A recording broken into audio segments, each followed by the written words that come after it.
Wow, you guys look amazing. Do you look amazing? So my name is Ndungu. I'm the current Miss Autism Kenya 2023. I'm dyslexic, and I love to work with the community of neurodivergent youths to give them encouragement, to give them hope, and to not lose focus. So I am the founder of Nicholas Dyslexic Community Ability TV, and also the founder of Nichosville Dyslexic Sharma Village, where we bring other youths in the farm to do agriculture and to do more awareness. Opportunity available for youth are in fashion, advocacy, creating awareness for autism and dyslexia, and also agriculture, music, and sports like Special Olympics, and also swimming, golf, and cycling.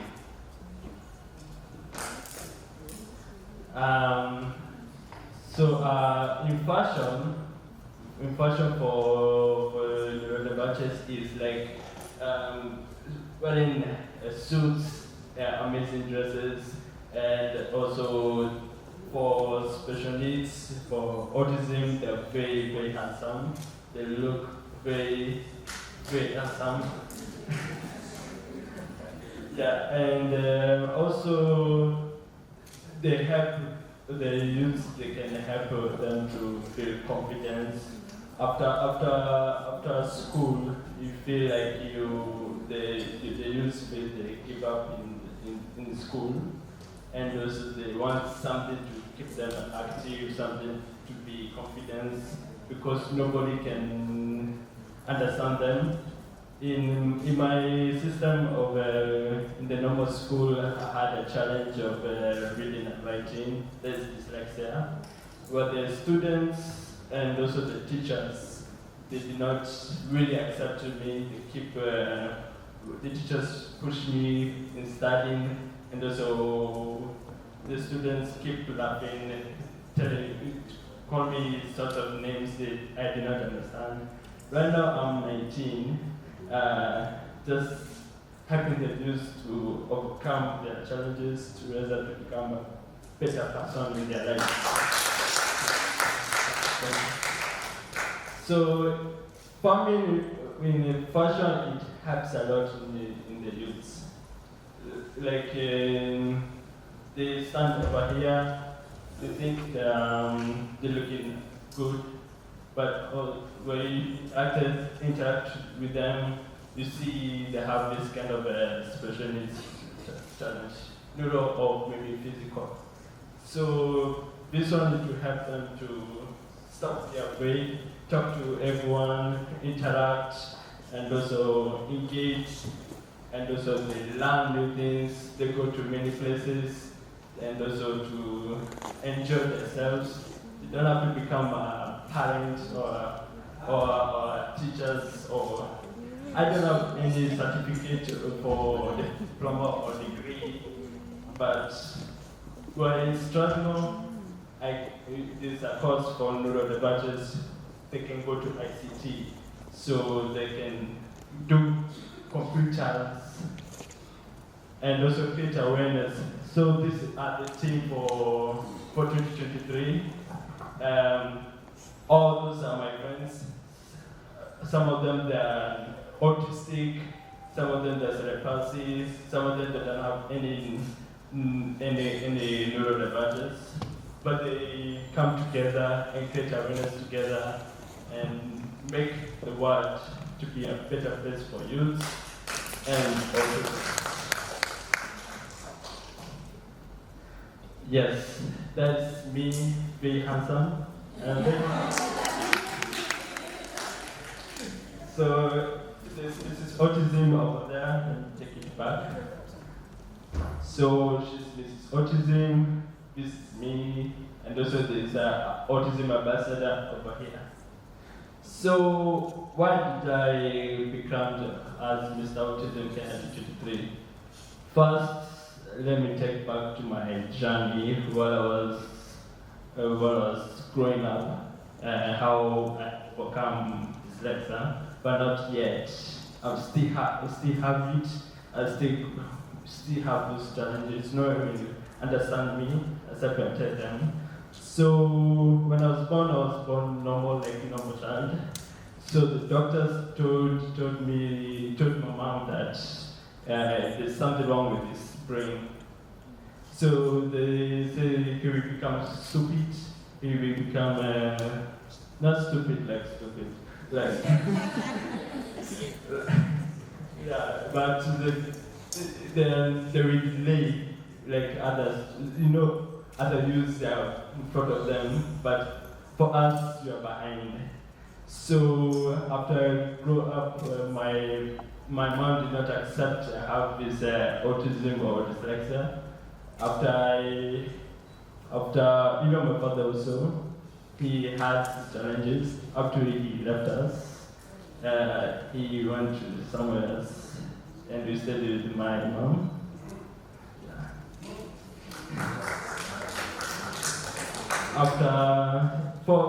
Let's go forward. After going to my first school, when I was a child, now that day I be pushed like going to the next class, going back to the next class, going back. It was really a challenge. So when I was in class 5, I told my mom I cannot continue to this school. After she really wanted me to study, but for dyslexia it's not easy. Any youths who have this, any parents who have this, youths have these challenges, who has dyslexia and autism? Parents. Yes. So do you feel that your youth or your child tells you anything about school? Does it? Yeah. Yes. Also the question. Yeah. So keep interacting with your children because they are really discouraged. You see in society many suicide. But now after she went to many schools, found the right school for me, which one is a special needs school here in Nairobi, Kenya. So the school helped me to teach me how to read and write, to be confident, to do many skills. To write and to read, it was little, but more skills.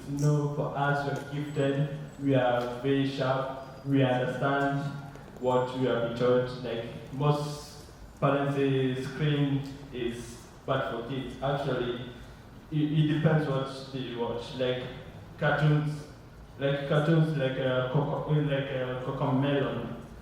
Those ones are good, like A, B, C, D, E, F.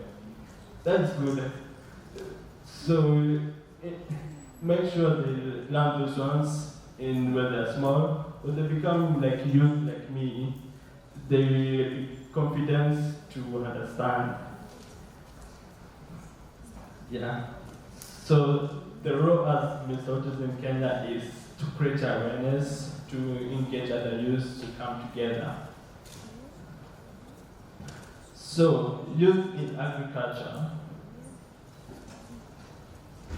Why I'm saying this because youth need something to do, mostly autism. They need their energy to go somewhere, and it's hard for them to find that energy to do it, like activities like agriculture.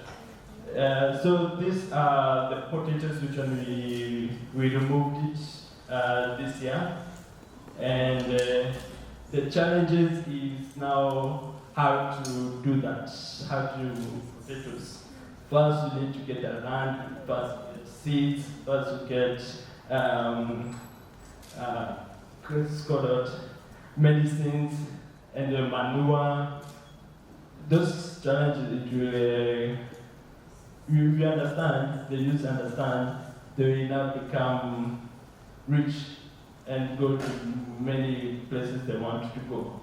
Like, I removed these potatoes and now I paid for this conference. Yes. You see the success of the business of starting your own business? Yeah. Yes. These are the amazing potatoes. We can remove them. Here, the workers moving the potatoes. Here is how it looks. Now this is the shangi, and also this one is shangi. Shangi is white, the unica is red. So yeah, get those. Yes, so that is now the harvesting process. Also, yeah. So it's me now putting the fertilizer. And then now, after the fertilizer, I will put water.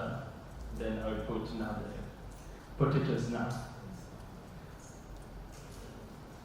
So here is me removing the carrots. That thing was really, really amazing. I know here it is a kinoko. Who knows kinoko in the room? Yeah, kinoko. Yes. You know how cold kinoko it is?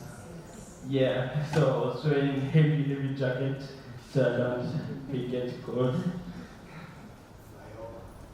Yes. So I have, I said I founded the Dyslexic Advocate and also Nichosville. Here we did awareness on October, where it was Dyslexia Awareness Month. And we came together as youth. This is a school of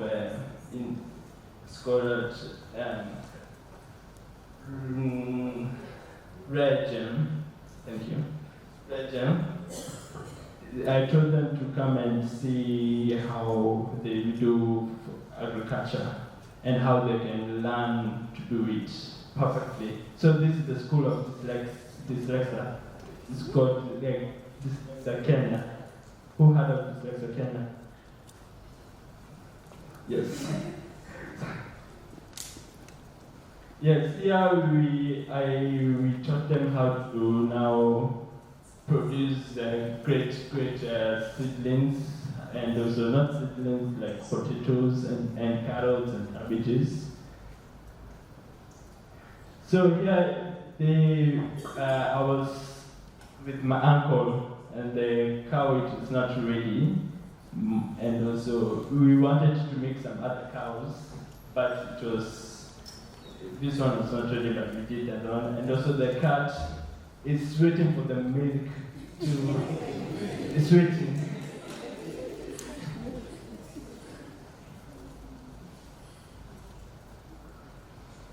So here it was at night getting trees to plant in Kinagop in the farm.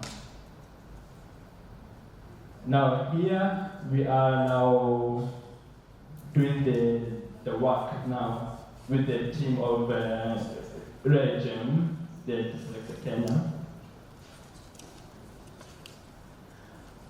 Awareness and autism. So most of you are professionals and have degrees of creating awareness, and you're teachers. This is good to have youths on board.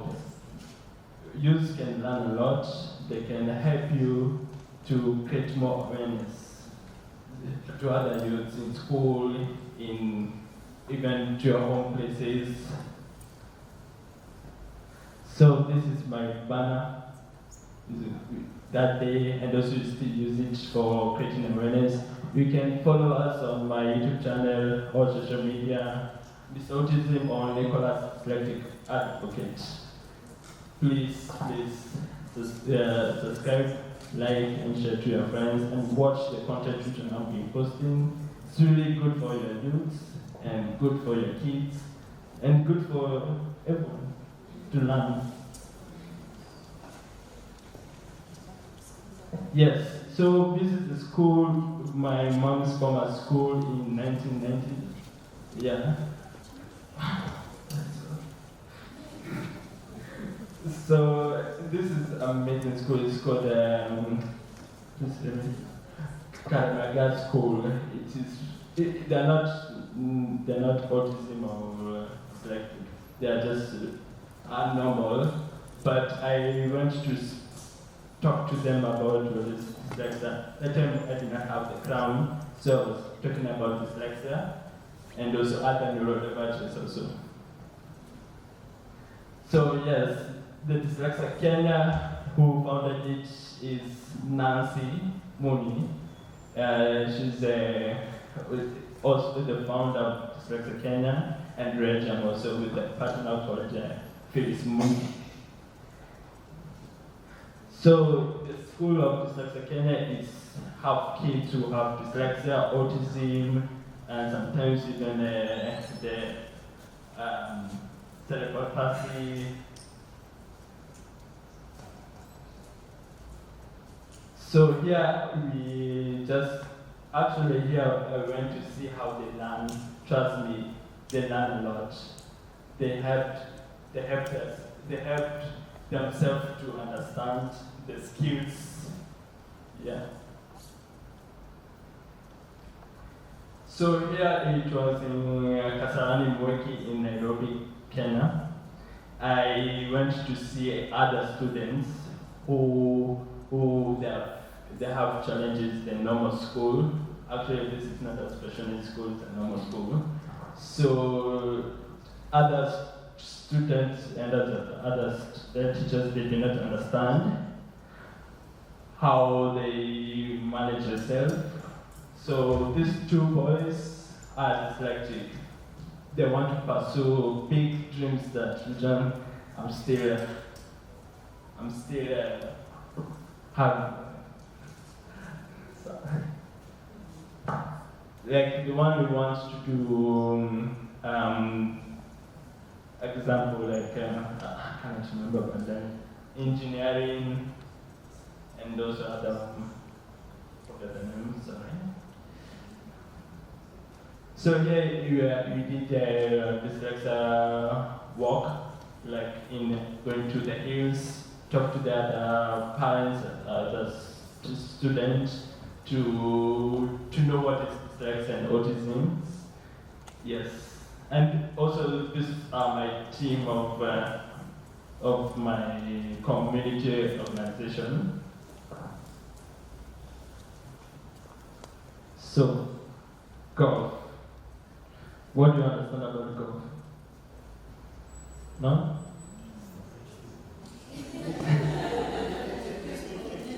Yes, but no. Golf is for everyone, but mostly people say it's for the rich.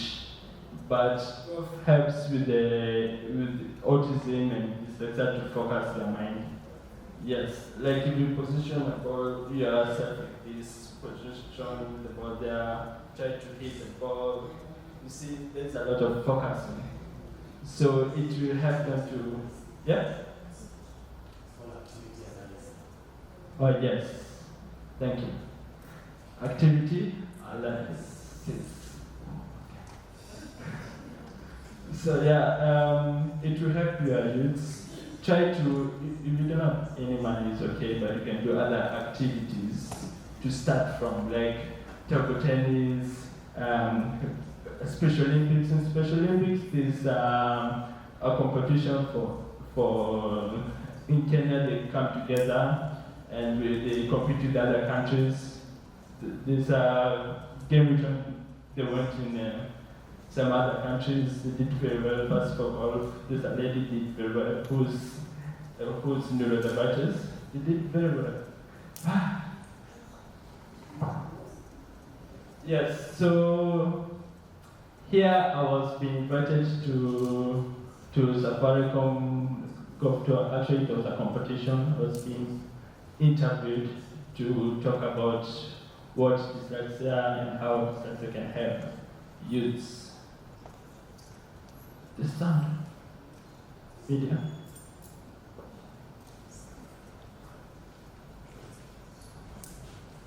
Yeah. it's okay.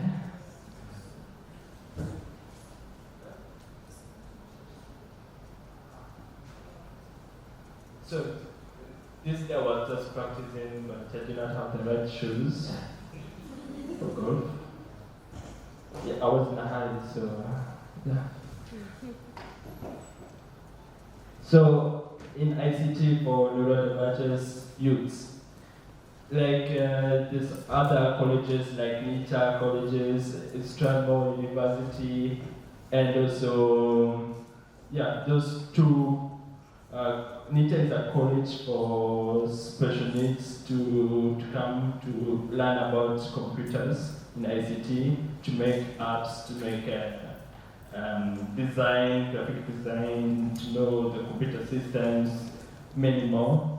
And in Strathmore is there's a course which has started. It's called Neurodivergent ICT for special needs.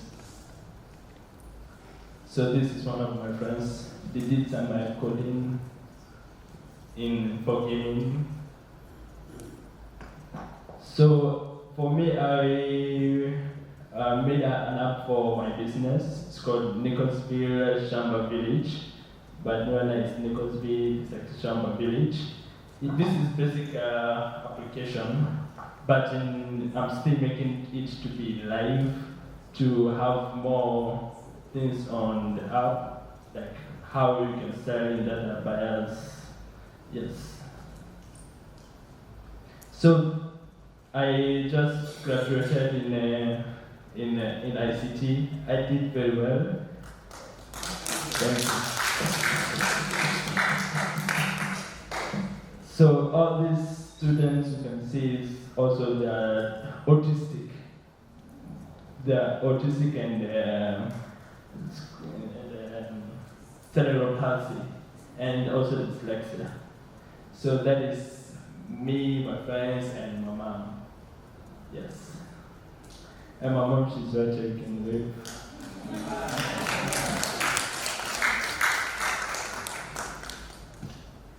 So, what's for other youths to learn? It will help the youth to understand about themselves and also to overcome their challenges. And also they never ever give up what they're gonna do, what they're gonna learn. Just one thing is teach them slowly, don't go too fast, don't go too slow, just in the middle. Let them to engage. I know for autistic it's hard for them to interact, but take it time. Don't rush the process, but when they reach this age, as have some friends in golf and even in my classmates, they can do ICT very well, but still they cannot communicate with you. You see, but they understand what you're saying, but it's hard for them to respond. But they take time to respond. But don't take it too fast.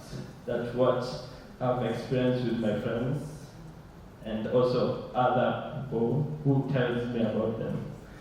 So one thing I always say and tell other youths is they discover their hidden abilities, not their weaknesses. Their hidden abilities, what they want to do in life. Yes. Yes. So I want to say thank you so much all for listening.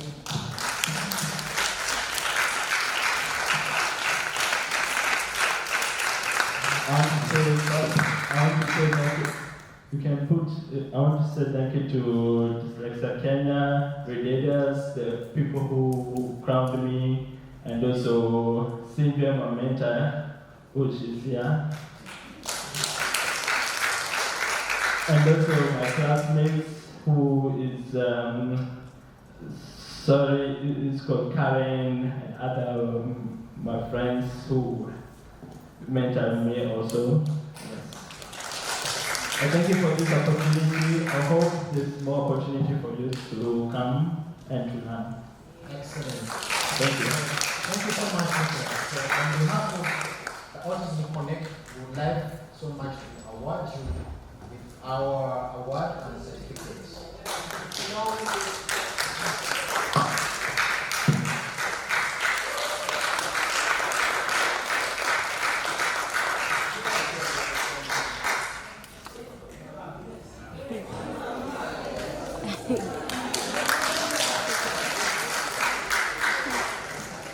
I cannot do that to my mom because she helped me to actually the celebrity and the writing. She helps me. She's my mentor. She's my manager.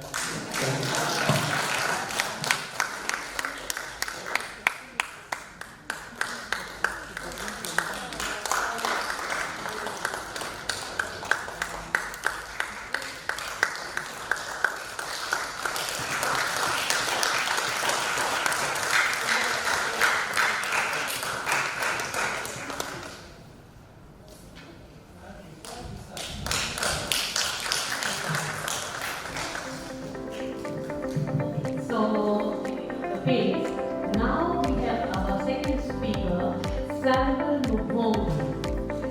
The topic which is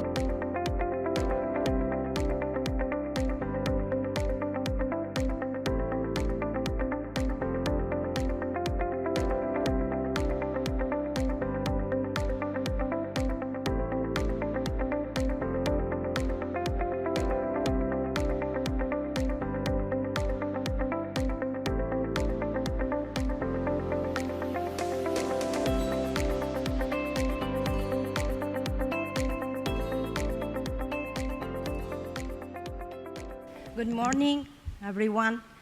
I'm very honored to introduce to you Dr. Temple Grandin. Dr. Temple Grandin is an American academician, an animal behaviorist, and internationally renowned spokesperson for autism spectrum disorder. Grandin is one of the first autistic people to document the insights she gained from her personal experience of autism. She is currently a faculty member of Animal Sciences in the College of Agricultural Sciences at Colorado State University. Based on her experience, Grandin advocates early intervention to address autism and supports teachers and professionals who can redirect the children with autism right in fruitful directions. She has been an outspoken proponent of autism rights and neurodiversity movements. In 2010, Temple Grandin was listed as one of the 100 most influential people in the world by Time 100, which named her in the Heroes category. In 2011, she received a double helix medal and has received many honorary degrees from many universities, including McGill University, Swedish University of Agricultural Sciences, Carnegie Mellon University. Grandin has been featured on major media programs. She was the subject of the Emmy and Golden Globe winning biographical film Temple Grandin. In 2018, Grandin as a feature in documentary This Business of Autism, which explore autism employment and the success story of autism employers. She has been written up in Time magazine, People magazine, Discover magazine, Forbes, and the New York Times.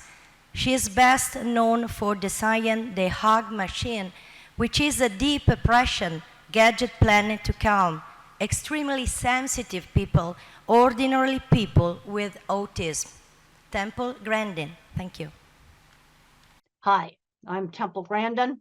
I'm a professor of animal science at Colorado State University. In fact, I've been at Colorado State University for a long time. And I have autism. I had no speech until age 4. And I was very, very lucky to get into some very, very good early education. I cannot emphasize how important it is to get little 2-year-olds and 3-year-olds who are not talking into therapy. And if therapy is not available, then you get grandmothers to work with the child. Get grandmothers that know how to engage that child, teach them how to take turns at little games. Let's say the kid's lining up blocks, then have the child take turns with you lining up the blocks. Also, you want to teach speech. I want to give you a hint. Slow down when you talk to these kids. Slow down and give the child time to respond. These kids are like a phone with bad service. You have to wait for it to download the web page. That's how these kids are. So I want to work on speech, turn taking at games, and then skills. Things like washing your hands, brushing your teeth, putting a shirt on, basic skills. And if you're getting good progress, the kid should like going to therapy. The child should enjoy therapy. And if therapy is not enjoyed, then you're pushing them into sensory overload. But I cannot emphasize this enough. You have little 2- and 3-year-olds that are not talking. You must start working with them now. Absolutely now. Now, my very first slide shows a picture of me teaching my class. I'm a college professor. And there's been a lot of issues about identity recently. And my identity is my career. I'm now 76 years old. I've taken my speaking engagement money and paid to put graduate students to the university. I have 3 that are now professors. Very proud of them. And so becoming a successful university professor and designer of equipment has really made my life worthwhile. The next slide talks about brain variability. Autism is a continuous trait. You can go from slightly awkward and nerdy to somebody who's nonverbal that may have severe epilepsy and mobility issues. It's a very big spectrum. And a brain can either be sort of more cognitive and thinking, or a brain can be more social, emotional. And in the mildest forms, it's a personality variant.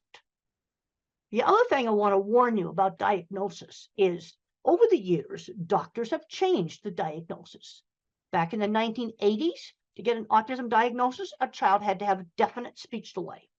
And then in the early 90s, you get the Asperger's, where it was autism, no speech delay. And then in 2013, they merged it all together. And that's really made diagnosis difficult. But if you have a child that's not speaking, you need to be working with them. And if they don't gain speech, then what you need to do is give them a way to communicate. And one of the simplest things you can do is have them just type on a tablet using the text messaging program. There's lots of old tablets around. And that can be used as a communication device, or a picture board where they can point to things, or sign language. But if you can't get the child to talk, quickly, then you've got to give them a way to communicate, because not being able to communicate is so frustrating.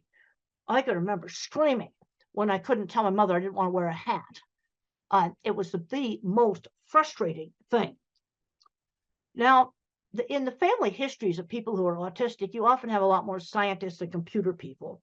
And then if you have bipolar, then you have more people in the arts. Now, a lot of famous people probably were autistic. Thomas Edison is shown on the next slide. He probably was autistic. And on my next slide, Einstein is shown. He had no speech until age 3. He would be in an autism program today. And he was one of the most brilliant mathematical geniuses of all time. Now, the next slide shows a picture of a launch pad. I am a real NASA geek. I really love this outer space. I wanted to go into aeronautics, but I couldn't do the math. But I love outer space. I got to visit this launch pad. Really, really cool. But there were a number of people working at NASA on things like building a launch pad and designing control rooms. They're autistic or dyslexic. When I was building equipment out in the plants, I worked with people that owned big metalworking shops that were probably autistic or dyslexic. They were the kids that were bad at math, but they could build anything. Now, the next slide talks about emotions being different. I have emotions, but the things I get emotional about is really cool stuff. Like getting to go to Cape Kennedy and watching a SpaceX launch. That was just the coolest thing. And then looking at live video feeds of some astronauts, going up to the space station in those really cool spacesuits. That's the kind of stuff that gets me turned on. And a lot of fully verbal individuals with autism don't have many friends. I'll tell you how to get friends. Friends who shared interests.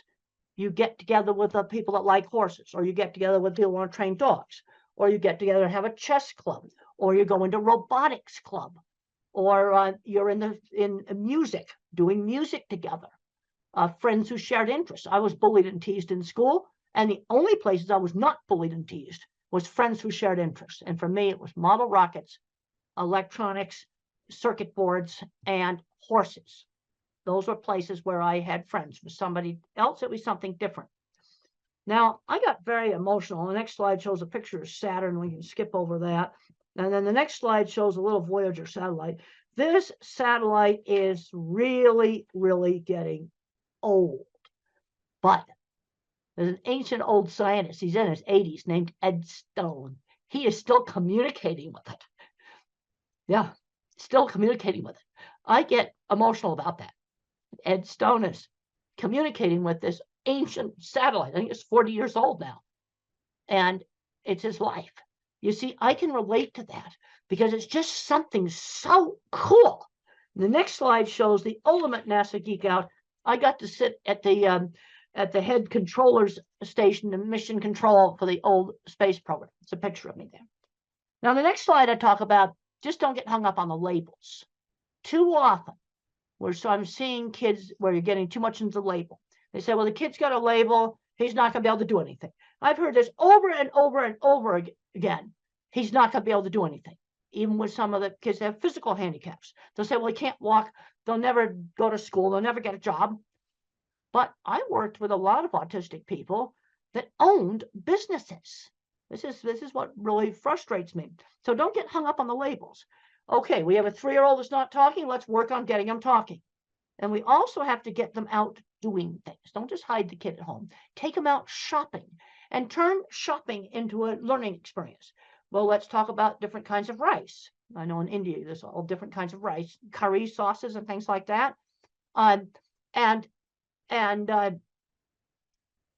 let him pick out some of the things. Or you can say, well, Dad likes this food. Go get it off the shelf. Turn it into kind of a turn-taking game. Get him interacting, getting him to help with chores in the house. Now, I have grandparents. On the next slide, grandparents come up to me all the time, and they discover they're autistic when the kids get diagnosed, and they would be the milder type, probably with no speech delay. And where that diagnosis really helped that adult is it helped them with their relationships. That's where it really, really helped them. Because then I had a lady come up to me in the airport, and she said to me, well, that my book, Thinking in Pictures, helped her understand her engineer husband. There's my book, Thinking in Pictures, my old autobiography, Thinking in Pictures. She now understood her engineer husband, who now that she had found out that about autism. You know, these kind of things are coming up all the time. But I'm seeing too many kids today ending up playing video games all day, and they're not doing anything else. They're not working in the video game industry. And I don't recommend the video game industry because a lot of that work's going to get replaced by artificial intelligence. I'll tell you the work that's not going to get replaced. Kinds of stuff that I did. Fixing motorcycles. That's not going to get replaced. AI is not going to do that. Hands-on jobs, a nurse, somebody who's a very good motorcycle mechanic. That's not going to get replaced by AI. And since I've been traveling really heavy now, I'm seeing lots of elevators that need fixing. And AI is not going to fix elevators, and elevators are not going to go away. So I'm going to tend to really emphasize the hands-on jobs because those are the jobs that AI will not take out. It's going to take out some programming jobs. Now, the next slide shows me standing in front of the vehicle assembly building. And I got really, really, really emotional because that's the most fantastic thing that us old folks did was go to the moon. And the next slide shows pictures inside the vehicle assembly building. And I got on the roof. And I found out later on I wasn't supposed to be on the roof. But that was just so much fun. So much fun. Okay, the next slide talks about some sort of foundation principles in working with these kids. Sudden surprises scare. Okay, so let's say, for example, a child has to go to a new school, or you're going to go visit some new friends. Maybe you show some pictures of their house. You show some pictures of the school. So it's not such a surprise. Okay, let's say they're going to travel on an airplane. Well, let's look at videos of airplanes. Maybe go to the airport and watch them take off. You want to reduce the surprise factor. The other thing you need to do is stretch these kids. We don't force them into something where they're going to get into sensory overload, but stretch them and then give them some choices. Well, we could do this game or that game. We could go to this store or that store. You give them some choices, and we've got to limit the amount of time they're spending just tuning out on phones and other electronics. Now, don't recommend it, banning it.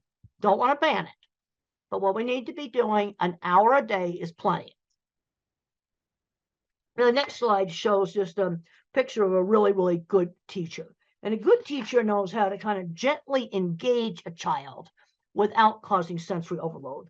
The next slide just emphasizes the importance of turn taking in a game. And if you were to use a game that's on a phone, I want one phone physically passed back and forth. Physically pass the phone back and forth. So it's a true interaction. Now, the next slide talks about teachable moments. This is a 1950s way of parenting. And I think it's a really good way of parenting.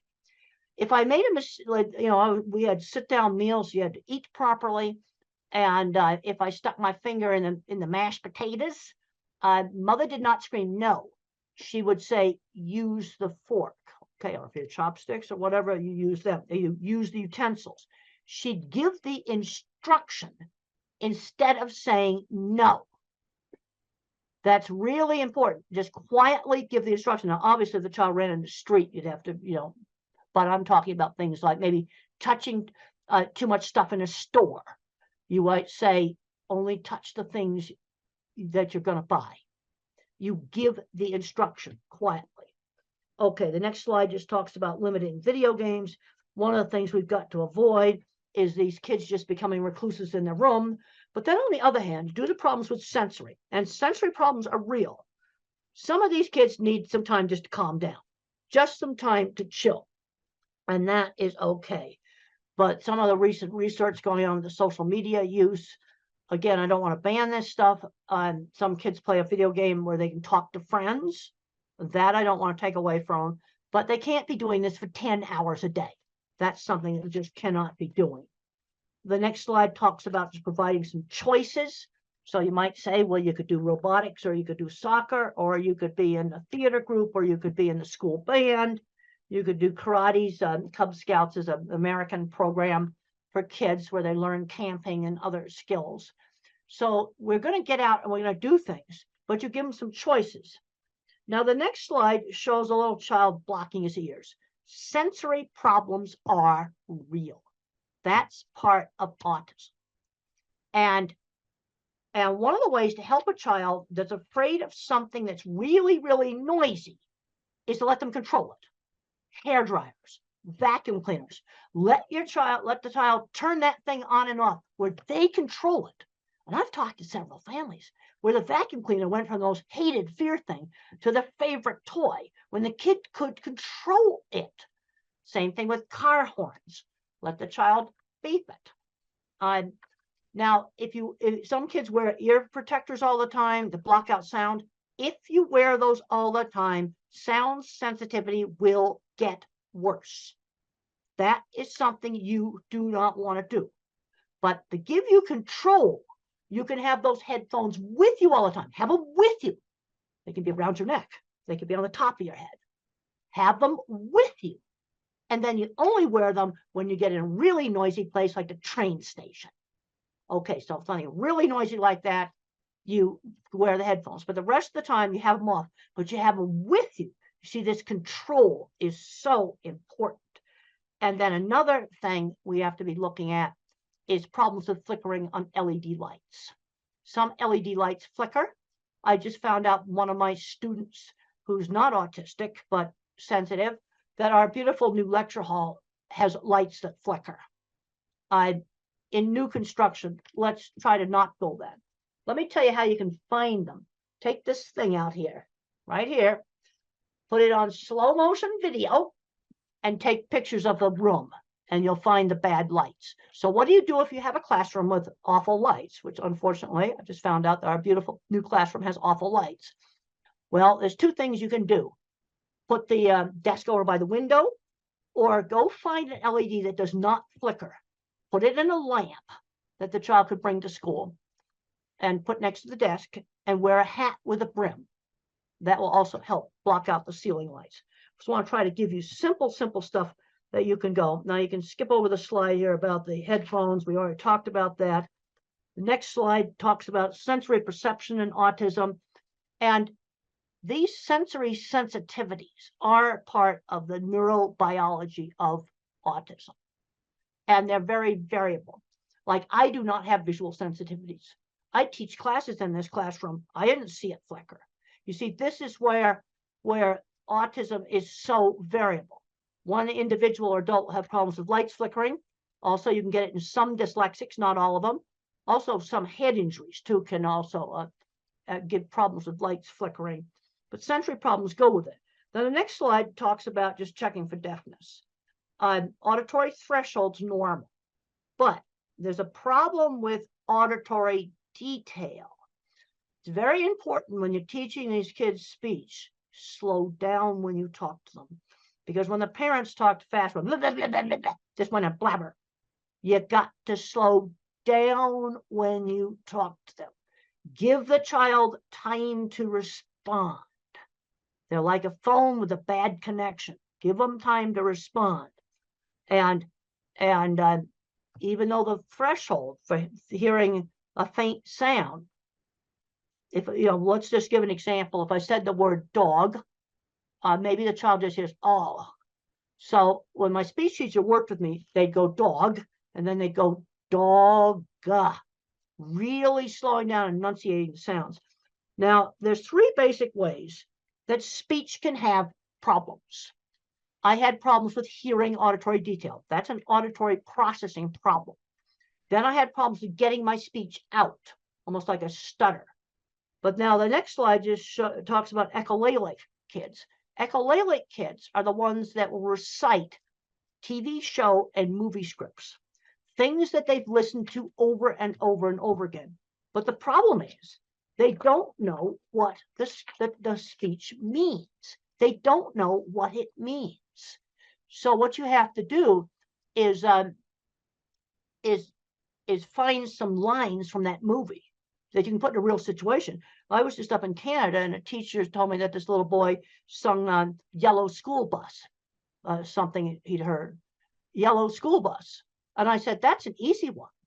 When you go out to the school bus, which happens to be yellow, you say Yellow School Bus, that line from the script, just as you're going up to the yellow school bus. And you've taken that out of the script of some, kids program thing that they've played over and over again. And then it tends to be something they've played over and over again that they pick up these lines from. The next thing I talk about is attention shifting slowness. You see, if you're a phone with only one bar of service or a computer with a very small processor, it's hard for me to multitask. It's hard for me to switch attention back and forth. This is why multitasking jobs can be so difficult. Like a busy takeout window or a very busy restaurant where they just have to dish out a lot of orders all at once. That would be a problem. The next slide shows it's an old study done by Ami Klin with some of the very early eye tracking software. And they watched a movie called Who's Afraid of Virginia Woolf, an old black and white movie. But look at how many times the normal person looked back and forth between the eyes.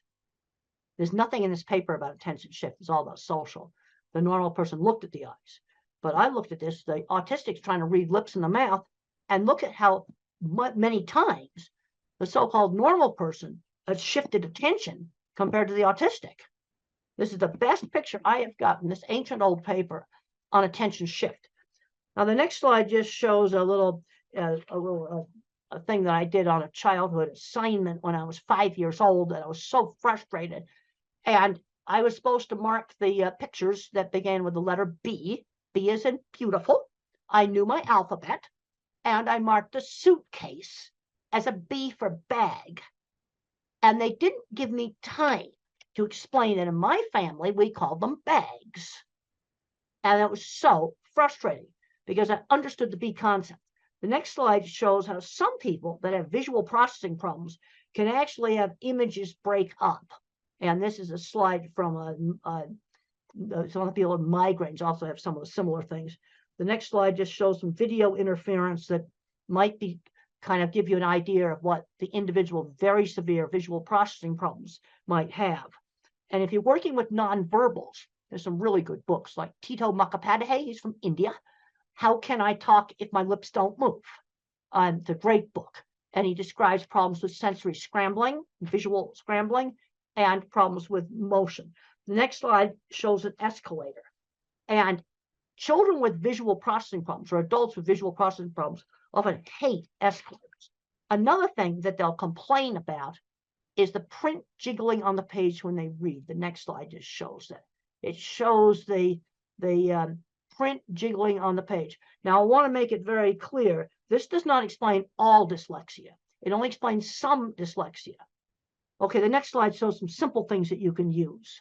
Try printing the homework on different pale colored papers. Now, this is one of my children's project book, Calling All Minds. And look at how it gets some nice light blue there. Like try printing the homework on the real pale, light colored paper. Try maybe pale green, pale tan, pale lavender, pale purple. I've seen this really work. Experiment with different fonts on the computer. Experiment with different backgrounds. And that may work. It only works on a subgroup. And then I already talked about using the light to block out some of the bad lights. The next slide just talks about very severe sensory problems. Extreme efforts required to screen out background noise. For example, if I'm in a noisy restaurant, very hard for me to hear. And I also have problems with fast chit-chat conversations. They just go too fast for me to follow them. The next slide is the title of a paper called Environmental Enrichment is an Effective Treatment for Autism. That's the title of a paper. And what's done in this is you might hold a warm cup and then smell maybe cinnamon. Okay, so you're stimulating two senses at the same time with a lot of emphasis on touch and smell. Or you might listen to music and hold a cold water glass.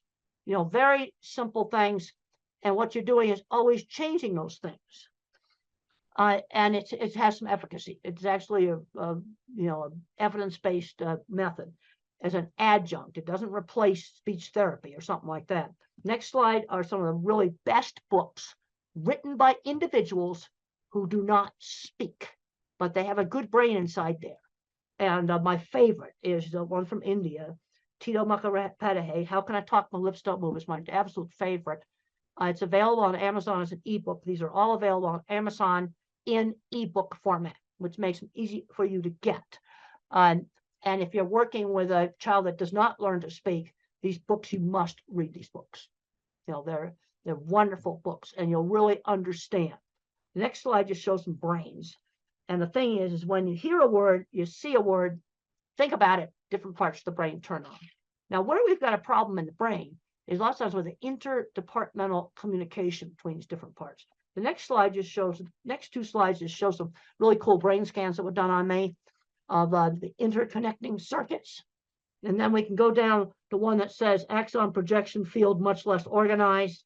One of those is mine, and the other one is a so-called normal one. And this explains why I had problems with expressive speech. I had less fibers for speak what I see. The next slide just circles the less fibers. And then on auditory, I got just a little tiny one. I'm not auditory. The thing I can't emphasize enough, showing in the next slide, there's a three-dimensional drawing drawn by an autistic child. Develop the kid's strengths. And this is something I really emphasize in one of my newer books, Visual Thinking, The Hidden Gifts of People Who Think in Pictures, Patterns, and Abstractions. Work on the strengths. So how do you figure out what a kid's strengths are? Well, visual thinkers like me like to build things, and we like to do drawing. Art and mechanics, those two things go together. You might have another kid who's mathematical, then move that kid ahead in math. Or another kid that loves verbal facts. These are history lovers. And move them ahead in the thing that they're good at. The next slide just talks about my ability in art was always encouraged. And I was encouraged to do lots of different art, because a lot of these kids just want to do the same anime character over and over and over again. And people get bored with that. No, we need to be broadening it out. I would draw a horse head, let's draw the whole horse. Now the next slide just shows how I see movies in my head. Everything I think about is a picture. Where the mathematical find things in patterns, I think in pictures. Also, really pay attention to detail. I've got a picture there of eclipse shadows through a tree. And being a visual thinker, somebody who really thinks in pictures, this was really an asset for me in animal behavior, because I looked at what the animals were looking at. That's what I did. Other people couldn't, that think in words. They couldn't understand, why would I want to look at what cattle were looking at? That's kind of ridiculous, but it's important. Next slide just shows seeing a car through the fence, picking up little details in the environment. Animals live in a sensory-based world. They don't live in a word-based world. They live in a sensory-based world. Next slide just talks about some things that have been learned about autism on auditory capacity, much really good pitch discrimination, hearing unexpected sounds. The next slide just shows a curved cattle handling facility. Being a visual thinker really helped me in my work. It was really, really good. The next slide shows how they recreated one of my projects for the HBO movie. And one thing about the HBO movie, Temple Grandin, that is available from the streaming services, it shows how I think visually. It is absolutely accurate on how I think visually. Next slide just shows starting my career in construction and design. And mentors are important. My mother, my speech teacher, my third grade teacher. I had a great science teacher who encouraged me and got me interested in studying. And then there was a man named Jim Uhl who saw my skills and mentored me in getting my business started. And the next slide just shows one of my drawings. One of the things I learned is when you're weird, when you go for an interview, I would just show off my drawings. I would just show off my work. Here's some right here that I like to show off on Zoom.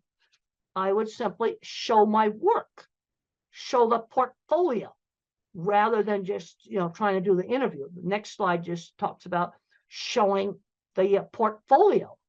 I would show off the work, or if if somebody's really good at a lot of computer stuff, they might show off a computer they built, or show off some programming they did.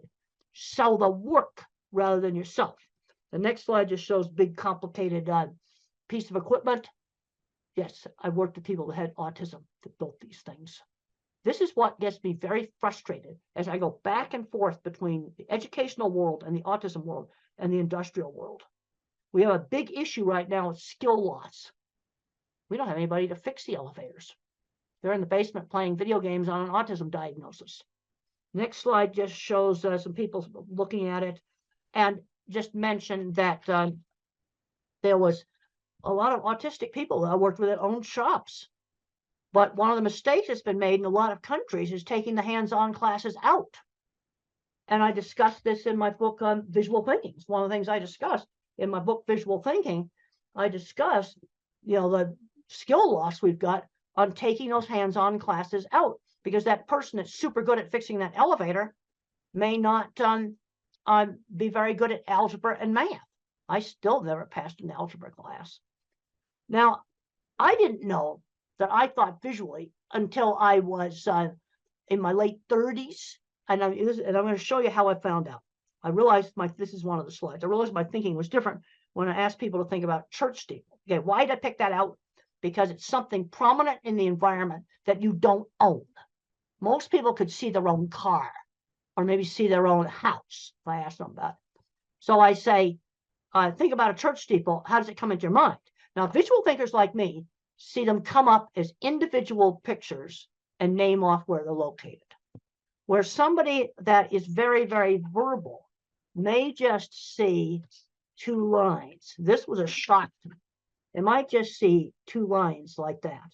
That's all they see. And then these flash into my mind like Google for Images. I've got a whole bunch of slides here showing off individual churches. And then you've got different types. You've got great big cathedrals. You've got small. As I see more of them, I can sort them into like chapels versus cathedrals. And then I get into some slides that show that I have a huge visual thinking circuit in my brain. Huge. That's why I'm a visual thinker. Okay, then in other countries, instead of steeples, you can just use mosques. Same thing. You know, it's out there in the environment. You can see the minarets, they're different. I've looked at them, they're different. Be the same thing. But it's not something that most people pay attention to the same way they would their own. They'll think about a house, then you might see your own house. That's why I don't ask house. So I got 2 slides there showing my big visual thinking circus. Then I got a slide where it shows like working memories pretty well shot. This brings up another accommodation that can save a lot of jobs. And it says, use a pilot's checklist. The slide that says that. I cannot remember long strings of verbal information. You know, let's say it's something simple like cleaning the ice cream machine at McDonald's. Well, I need a checklist for the take apart steps, just like a pilot checklist. Cleaning steps, 1, 2, 3. Reassemble, put it back together steps. Because if they just go yak, yak, yak, yak, yak, yak, I can't remember. I have a terrible working memory, and I need an external working memory. And there's many, many jobs where using a pilot's checklist format would save a lot of jobs. Just let them write down the steps, and you can look pilots checklists up online. And on for a big airliner, you might have 100 items on the checklist. They don't throw 100 items at the pilot. It's chunked, pre-taxi, pre-takeoff. It's put into different parts of the flight. That'd be similar to the take the ice cream machine apart, then clean it, then put it back together. But there's a lot of situations where using pilots checklists would save a lot of jobs, because employers will go, oh, I want to show them how to do that. He's stupid. Well, this is where I need that external working memory. The next slide is a super important slide on the different kinds of minds, which is a major theme in my book, Visual Thinking. And the correct name for my kind of mind is an object visualizer, because everything I think about is a picture. And the kinds of stuff that we're good at, art and mechanics, because you can see how things work. Art and mechanics, also photography. But that's what we're doing good at. Horrible at abstract math. I worked with people that owned shops that were designing and patenting all kinds of equipment that couldn't do algebra. You see, this is where the hands-on mechanical genius, it's a different kind of mind. Then you have your visual spatial. This is your pattern thinker. This is your mathematician. This person thinks in patterns. Patterns, not pictures. They're going to be your chemists, programmers, physicists, things like this, things with math. And then you have the person who's a verbal fact thinker. They think almost completely in words. And if it's an autistic person, they often love history. They often love facts about maybe sports, different sports and things like this. They'll know all of the words for all the different players and things like that. So let's look at the jobs for these different kinds of minds. My kind of mind, mechanical stuff, fixing stuff, inventing mechanical stuff, photography and art. Mathematicians, computer programming, electrical engineering, the more mathematical parts of engineering. Because one of the things I've found in working with these big food companies is that the shop people like me, invent mechanical equipment. The more mathematical mind has to make the refrigeration systems in a food processing plant work and make the boilers work. That stuff requires more math. So you need the mathematician mind to do engineering. But you also need my kind of mind who can't do algebra to work on the mechanical things. And then what the verbal thinkers, good jobs for them, specialized retail. There's been some really good successes in selling cars, selling specialized business insurance, selling sporting goods, where they're recognized for their knowledge of the products, you know, selling phones, and not try to sell somebody the most expensive phone, but sell them the phone that's right for them. Because where we're really falling down is on the job front, getting them into jobs. Let's start off with chores for little kids, 11-year-olds, maybe helping out at a fruit stand or, you know, some little market stall, doing a job at a community center, walking dogs for people. I want them doing something on a schedule outside the home. Really important, because the moms often tend to overprotect. Is that they're legal age, they need to get a real job. And you need to just figure it out in the neighborhood. This is one thing I've noticed when I've gone to a lot of countries, there's a lot of little tiny small shops. And I drive by those shops and I'm going, oh, that little clothing store would be perfect for this autistic girl to start doing some work in. And you just set it up in the neighborhood. Mother did that with me. When I was 13, she got me a little sewing job with a local seamstress who worked out of her home. It was just something done in the neighborhood. But they've got to start learning how to do things outside the home.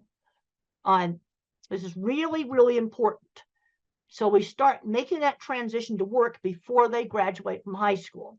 I cannot emphasize this enough because work skills are not the same skills as academic skills.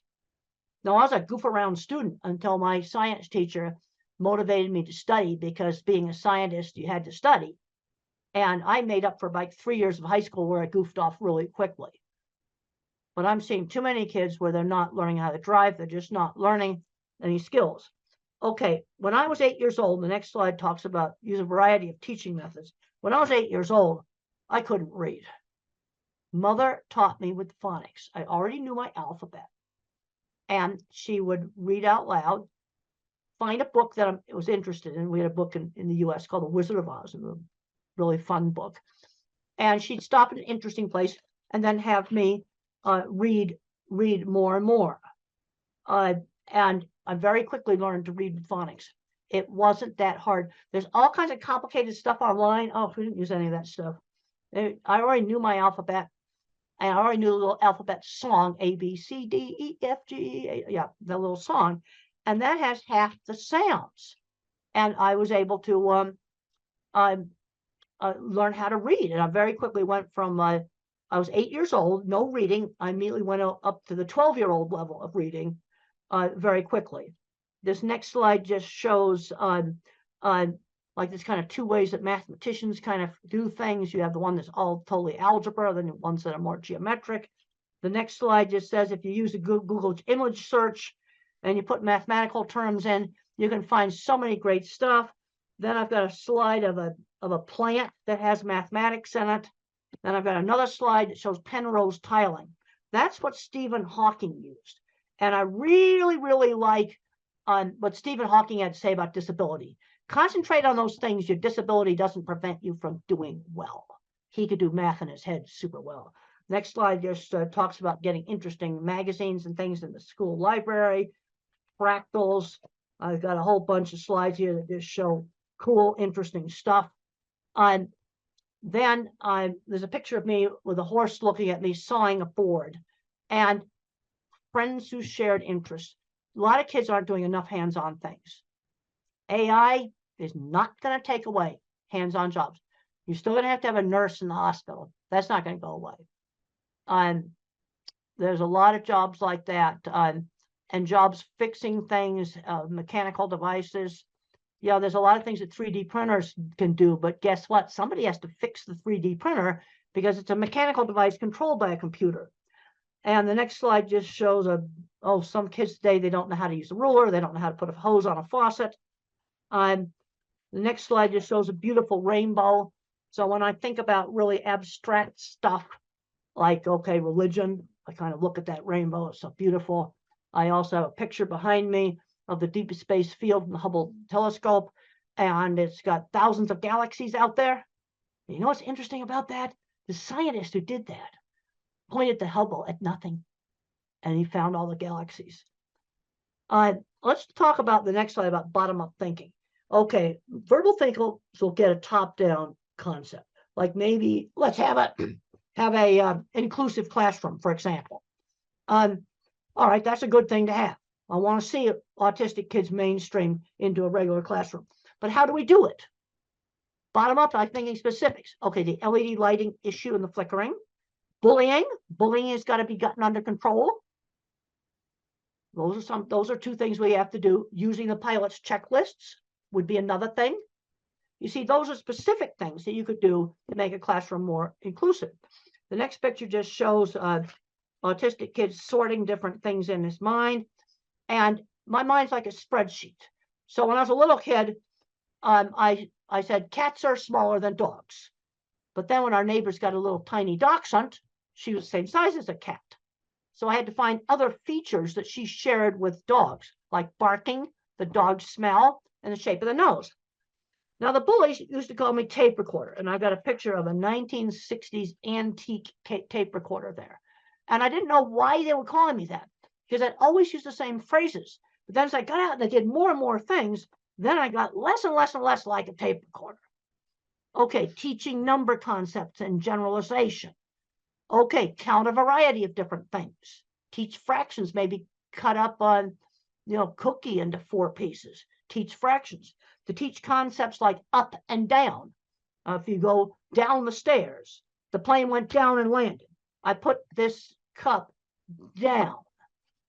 And you want to show several different examples, because if down was only related to the stairs, I think it only applied to stairs. So I've got to give different things where I use the concept of down.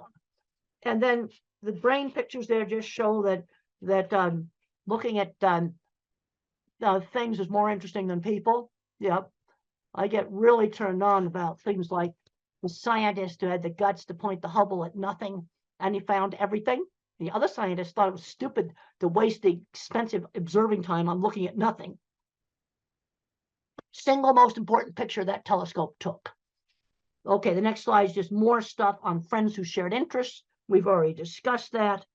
And the next thing on 1950s upbringing, this is where there were some things, social things, at least in the US, were taught in a much more structured way in the 50s. Turn taking at games, being on time. That was drilled into me. And I think we had a big, huge school clock that was this big. And every time the second hand went around, the minute hand did 1 click. I could see it. I think, and you can get these electronic ones, battery operated versions of these clocks. They still exist. Help with time. And then sometimes you got to do an activity you don't really like because somebody else in the family wants to do it. That gets back to turn taking. The other thing that really helped me, and it helped a lot of kids in the 50s, is party hosts and hostesses. In the 50s, when we were 7 and 8 years old, we had to dress up in our good clothes, and we had to pass the snacks around, greet the guests, be little hosts at the parties. And my brother's not autistic. He hated those parties, but he admitted they helped him become a bank vice president. Because I just read in the Wall Street Journal just the other day that college students are just scared to death to go up and talk face to face. Those parties were important, and they're an easy thing to do, and they don't cost anything. And then just being cute to say please and thank you. Basic play, what I'm going to call just being play. You cannot be a rude, filthy, dirty slob. Okay, there's a lot of concern now about masking, and there's some hypersocial stuff I can't do. You can be eccentric. I dress kind of eccentric, but you cannot be a rude, filthy, dirty slob. And there's a scene in the movie where my boss slammed down a deodorant and said, "You stink, use it." Yeah. Hygiene, yes, you're going to have to clean that one up. Just that simple. The other thing that's really important, shown on the next slide, is how parents and the teachers need to work together as a team, where the rules are the same at home and school. And my mother and the local teacher kept really in close contact with each other. The next slide talks about teaching social skills. It's like teaching somebody how to behave in a foreign country. Like, for example, in the Middle East, if I were to lift up my foot right now, my hand up, not my foot, I won't actually do something that's rude in the Middle East. Put my foot up and show it to the screen.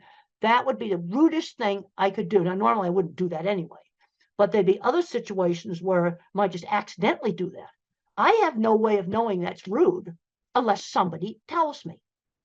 Well, that's sort of how teaching everything is. Teaching shaking hands, ordering. I'm seeing kids that have never ordered food in restaurants. That's ridiculous. Shopping. 16-year-olds doing well in school and they've never gone shopping by themselves. This is ridiculous.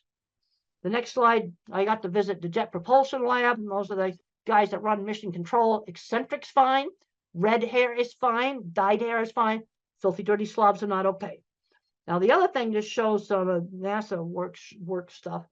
And when the space shuttle got canceled, the scientists cried. It was the saddest thing you ever saw. Anger doesn't cut it at work. People who throw tools get fired at NASA. Now, I'm trying to get through all of this to stay within the hour. I think I'll be able to do it. Now, rules. Which rules do I really have to obey? Now, I have to obey, don't do really bad things. Like just break into stores and steal stuff, destroy property, kill people. These are things that in most societies you just don't do. Then you have the courtesy rules. They're different in different cultures. Saying please and thank you, for example. Then you have illegal but not bad. Those are some rules you can break. A little bit of speeding is okay. Too much speeding, absolutely not. And then you have rules. I call them the sins of the system. These are getting so sensitive right now, I just about won't even mention them. But they're things that can get you in more trouble than the really bad things that are forbidden in every society. I mean, just wrecking property, killing people, stealing stuff. That's stuff that in every society. But these are things where I'm just going to say this list is expanded. And the penalties are really, really severe. And you don't touch these dogs. They bite hard. Don't touch them. And they're getting so controversial, I don't even want to mention them. Okay, teaching values. Teach the golden rule, one specific example at a time. Treat others the way you want to be treated. So I'm thinking about the 2 wallets I got helped get returned at the airport. That's not Mother Teresa, but it's something good. Those people are very happy to get their wallets back. That's treating others the way you want to be treated. Also, the TV shows I watched in the 50s had much better values. Oh, see the rubbish that's on TV now today. We'll just leave it at that. Now, another big problem that I had, and I got to have time to talk about that, is problems with anxiety. And a lot of these anxiety is biological. The next picture shows my squeezing machine. And the squeezing machine, deep pressure, helped calm me down. And for some individuals on the spectrum, deep pressure is really calming. I found out that my fear center was bigger than normal. The next slide. And I used to be terrified of public speaking and terrified of airplanes. And one of the ways I got over being terrified of airplanes was getting to ride in the cockpit and making aviation interesting. Take the thing they're scared of and make it interesting. Things get interesting. They tend to be less scary. But I have been taking antidepressant medication for the last 40 years. I'm on an old drug. Okay, it's fully explained in my old book. And you know what? The meds haven't changed. The generic meds are the same stuff we had 25 years ago. And so thinking in pictures is still accurate. We just did some revisions just a couple of years ago on it. And if you're thinking about, especially for a teenager or adult taking medication, I'd recommend reading a chapter that I call A Believer in Biochemistry. But a big mistake made with antidepressants is too high a dose, way too high a dose. Starter dose or less. Because if you go too high a dose, you get agitation and insomnia. No, the medication saved me. Colitis and other very bad stress-related health problems cleared up. They really helped me. That there's way too many drugs given out to little kids. Way too many powerful drugs given out to little kids. You know, I'd take an old-fashioned antidepressant, Prozac or fluoxetine or sertraline, that's Zoloft, or Celexa. Some of these other drugs also work well. The next slides just show a rear view of my squeeze machine and how you can do cushions for doing deep pressure on children. There's another slide there showing swinging a child. And sometimes when you swing a child or when a child rides a horse, they say their first words because of the rhythm. Another slide just shows a weighted vest. You know, these are things you can try. They don't work for everybody. See, this is the problem. Work for some and not for others. But if you work on kind of desensitizing to touch, that can be really, really helpful. You see, I could control the squeeze machine. Let's get back to this whole thing of control. Exercise. A lot of kids aren't getting enough exercise. I got a slide in there saying I do 100 sit-ups every night. I hate every one of them. Burst of hard exercise really can be helpful. Really helpful. Then my elementary school life skills training, we talked about the party hostess. Another thing I sold candy for charity, and I was shopping by myself, little toys. I got a little allowance, and I'd buy comic books with that. But if I wanted this little toy airplane, I had to save for 2 weeks. I was learning how to save money when I was 7 and 8 years old. The next slide just shows my work experience. I had a lot of work experience before I graduated from college. This is really important. I cleaned a lot of horse stalls. I had a little sign painting business, and I had to learn how to make a sign that somebody else is going to want. And my first sign was for a hair salon. So I put shampoo lady on it from a brand of shampoo. The next slide shows an ugly shed that I made look nice. You see, I had to do work that other people would want. And the next slide shows me painting a goofy sign for the Arizona State Fair. You know how I got that job? I showed off photographs of my signs.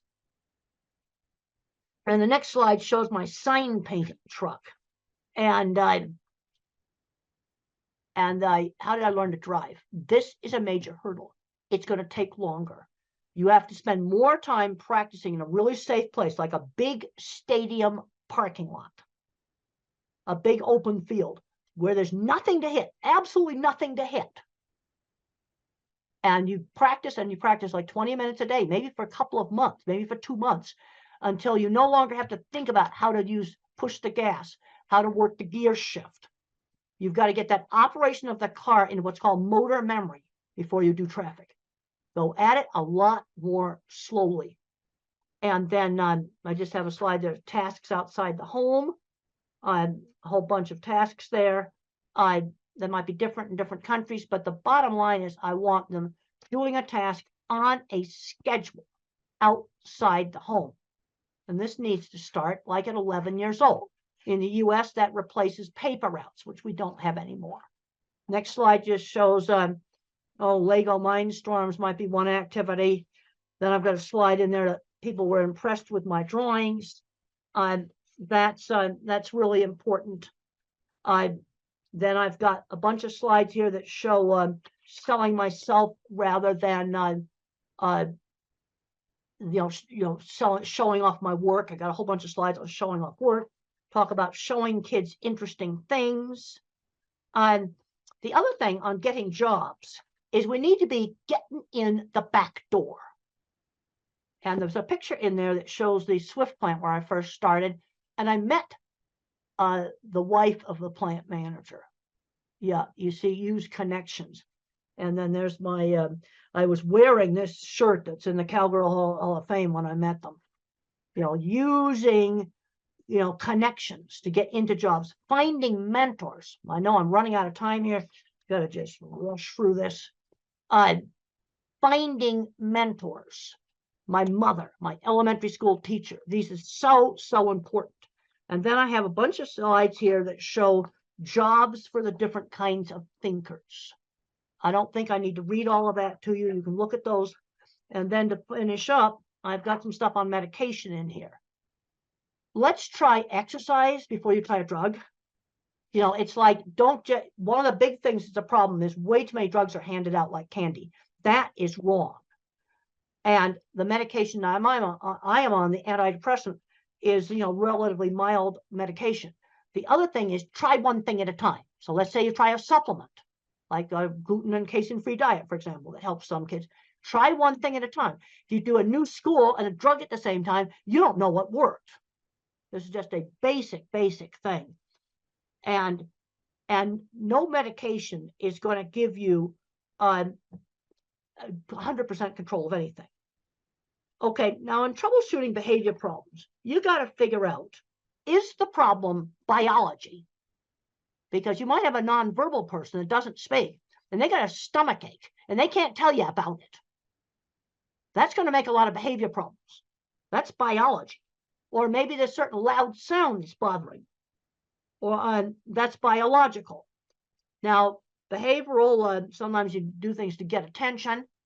The whole frustration with not being able to communicate is huge, but I have kind of a little troubleshooting list there of things to try to, especially with nonverbal clients. Then I have a list of painful things that can be wrong with a person who is nonverbal. There's been horrible cases where people have died from a burst appendix. They were nonverbal and they couldn't tell the doctors that they were hurting. And there's a whole list of things that can be painful things, and some books there that might be helpful. Okay, some of the supplements, probiotics. I take probiotics. They've helped me prevent urinary tract infections. They've worked. But I'm taking one probiotic. take one regular medication, dysipramine, an old-fashioned tricyclic antidepressant, and I take one probiotic. I'm not taking pharmacies full of stuff. You know, let's try to figure out the stuff that works. I then have a list of the antidepressants, and in low doses, the things that they're good at is anxiety. I don't know about depression, but they work for anxiety. Low doses. And then you've got the atypicals, that's the heavy, much heavier drugs, and much more side effects. Things like obesity, for example, can be a side effect, and some shaking disorder. And you know, you want to try to use the lowest dose that will work. Sometimes very, very tiny doses of risperidol help with sensory, but I mean tiny doses. Another low dose principle, use the lowest dose that works. And then for some of the problems with anxiety, sometimes blood pressure pills work. And I've got a slide there that has blood pressure meds on it. And then epilepsy drugs. You can sometimes get outbursts that are actually psychomotor epilepsies, and they're completely random. They can be calm listening to music and have an attack, and we treat it with epilepsy drugs. So that's kind of getting near the end of this. Look up interactions. I'm finding that, you know, let's say you're taking 4 different medications, make sure they don't interact with each other. And you can look that stuff online. It's readily available. But there's a tendency sometimes to just, okay, we got one little problem, we just throw another drug at it. That's wrong. But on the other hand, I'm not anti-drug because I think this medication saved me that I'm on. And I write about it in this book. And even though it's 27 years old, it's still accurate because the generic stuff's still the same. And I'm taking a probiotic that prevents urinary tract infections that the doctors couldn't figure out how to stop my urinary tract infections. Now I just take it. They gave me antibiotics to clear it up. And then what the probiotic does is it prevents it. And that's worked for me. Now something may, but that's 2 things. That's not shelffuls of stuff. Well, I think we've run out of time. I had an hour, and it's been wonderful talking to you by video. I think we've covered a lot of stuff, and it's been great to be here by video. And I want to thank the hosts there for staying on and letting me talk to you, because I do a much better talk when I got people there I can see and talk to. Okay, thank you.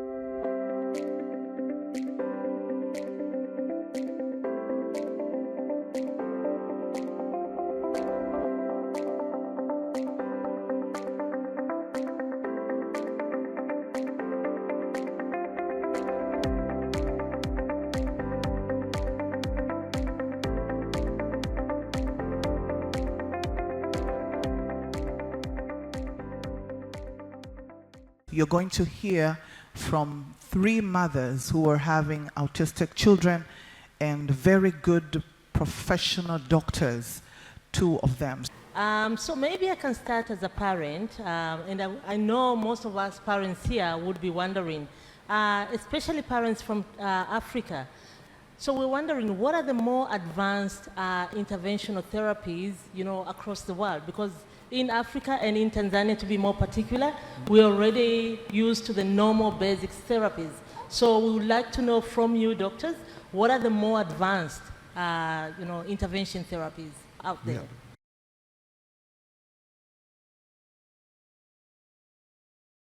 Thank you, Sarah. So I think you want to know about the rehabilitation therapies. Exactly. So as we know that the pillar stone or the basic conventional treatment for autism is neurorehabilitation, and that's the foundation on which the whole treatment for autism or cerebral palsy or intellectual disability basically leans on. So of course all of you know about occupational therapy and speech therapy, and we also do physiotherapy as well as special education and ABA therapy. So these are very important and have been tried and tested for many years now. But what we also have, especially in India now, we have aquatic therapy.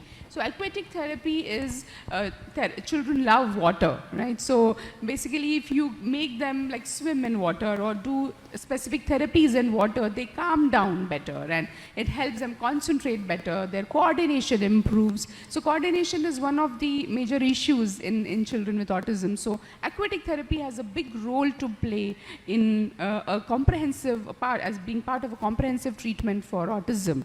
Apart from that, of course, sensory integration therapy. We are aware of sensory integration therapy as a part of occupational therapy, but it's a science in itself because the information processing is a problem in children with autism. So sensory integration therapy, then art-based therapies, animal therapy. I think it's a beautiful therapy. Children are very sensitive and the animals are so sensitive. Like we have trained dogs and horses are a very good medium who sense the children's despair or their moods very well and help them settle down, and they work together beautifully. So animal-based therapy has come up as a part of, as one of the treatments for autism. So what we believe in India and in Neurogen is that it's important to do teamwork. So everyone working separately, you will achieve a little bit, but when you work as a team, together everyone achieves more. So comprehensive holistic rehabilitation, which happens together under one roof, would be the ideal situation to get treatment for children, and especially parents understand the importance because they are going from one place to another to get rehabilitation from different people, trying to squeeze in everything in one day. So comprehensive holistic rehabilitation under one roof which combines conventional rehabilitation with advanced rehabilitation treatments like aquatic therapy and sensory integration therapy, along with ABA and speech and special education and art-based therapy and animal therapy would be the best combination, we believe. Thank you very much. Thank you, Dr. Nandini. That was very well answered. But to answer your question, what is required, as Dr. Nandini said, is comprehensive rehab.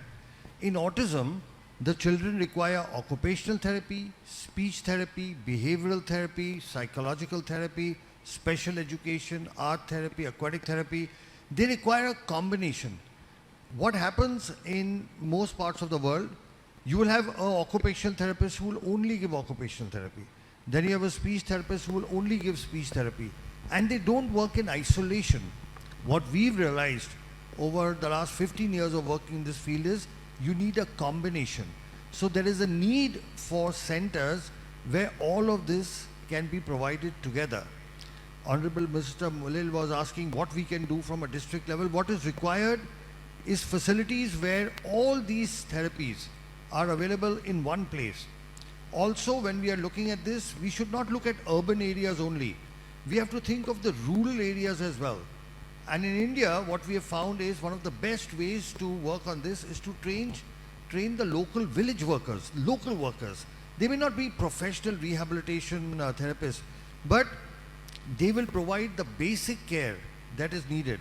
So a structured rehabilitation program which has all the specialities is the need of the hour. And the important thing in this is this does not require infrastructure or money.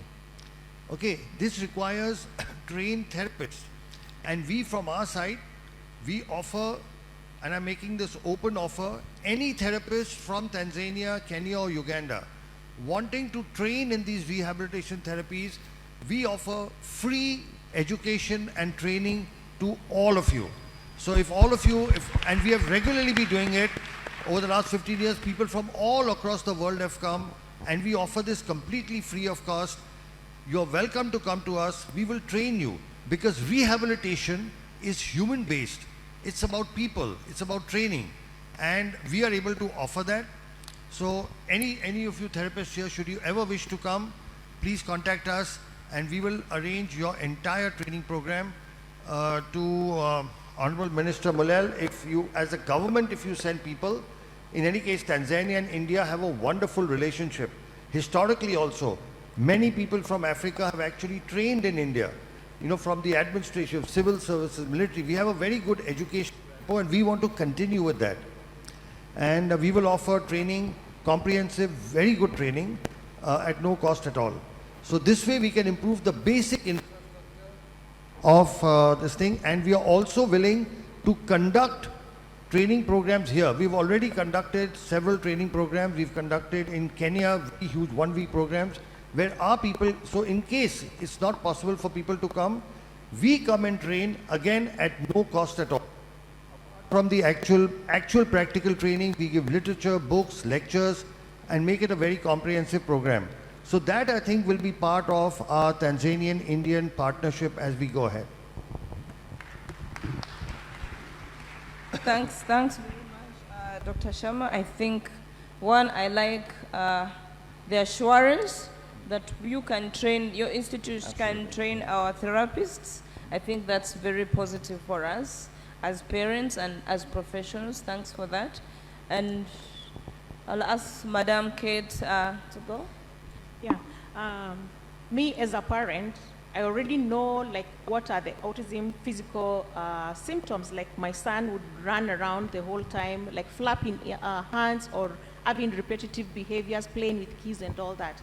Do we really know what is happening in that child's brain? Is there any way you can tell us how can we know what is happening in this child's brain?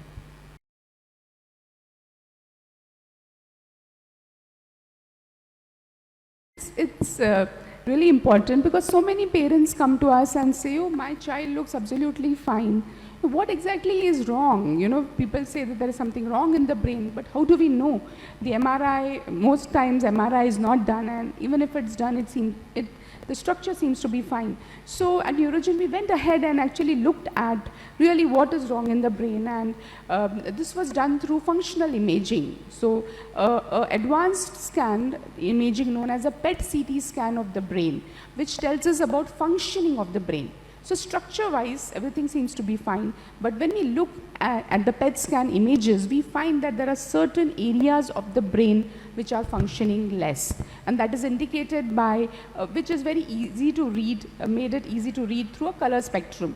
So we were explaining to the Honorable Deputy Health Minister also that, you know, when you look at the brain with those different color schemes, you see that there are green, lighter brain, green, yellow and red, which are normal functioning brain, but deeper parts, which when we say out and we think about what do they do, it correlates beautifully. So the small part of the brain, and one of the speakers yesterday actually mentioned that the cerebellum, the back of the brain, which is important for coordination, balance, articulation, chewing, integration of functions and movements and tone, is working less, and you can see that in the PET scan.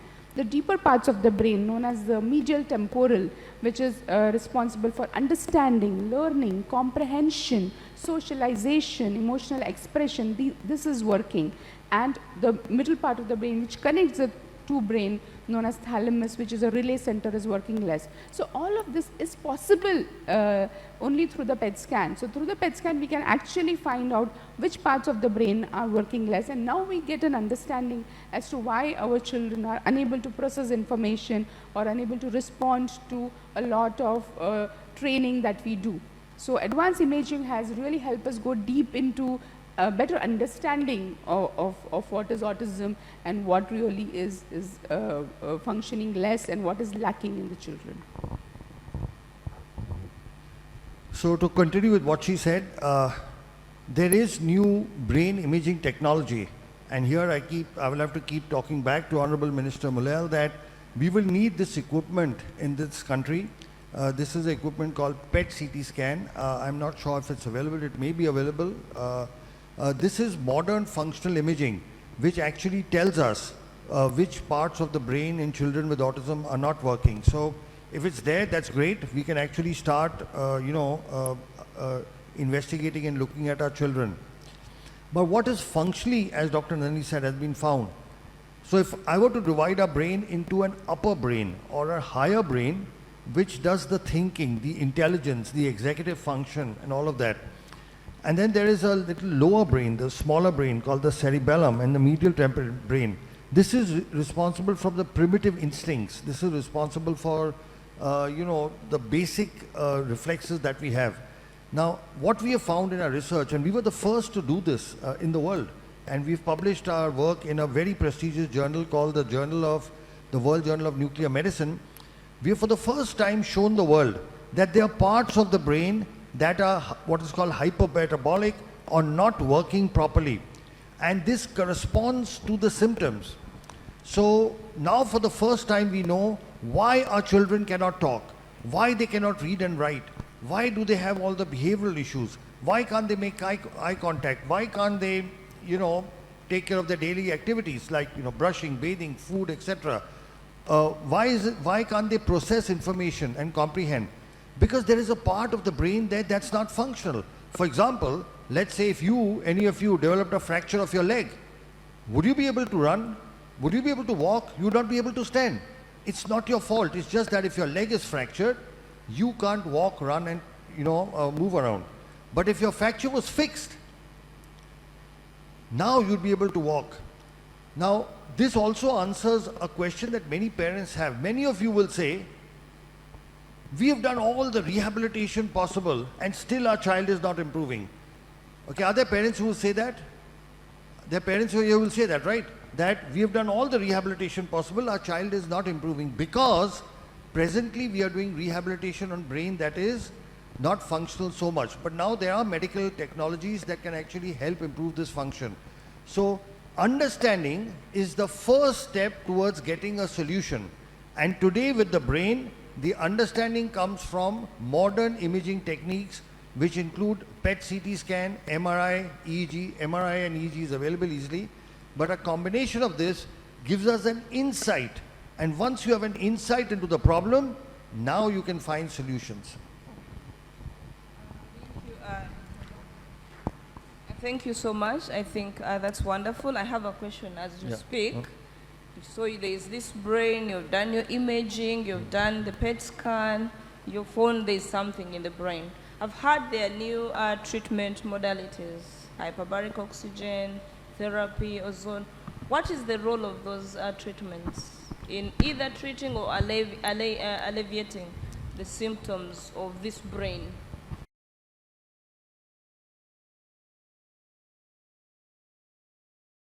So what brain imaging has shown us is there are parts of the brain of these children which have what is called hypoxic ischemic damage. That means this brain is not receiving enough oxygen. Now, if the brain is not receiving enough oxygen, then obviously one possible solution is to give it oxygen. But just giving normal oxygen does not help. What we have found and what medical science has found is you have to give oxygen under pressure.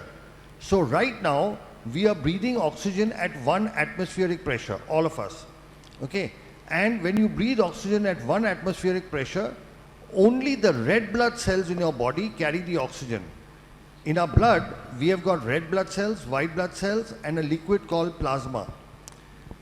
Right now, all of us are breathing, only our red blood cells can carry oxygen. The liquid of the blood has no oxygen. But when you give oxygen under pressure, like 2 atmospheric pressure, now the oxygen goes into the liquid. Okay, so right now in our body, only our red cells are carrying the oxygen. When you give it under pressure, the entire blood is carrying oxygen. So much more oxygen reaches deeper parts of the brain. It goes to every part which may be possibly hypoxic.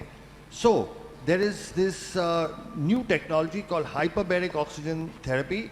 This is available, I'm not sure whether it's available in Dar es Salaam, but I'm sure it's available. It's normally used for wound healing.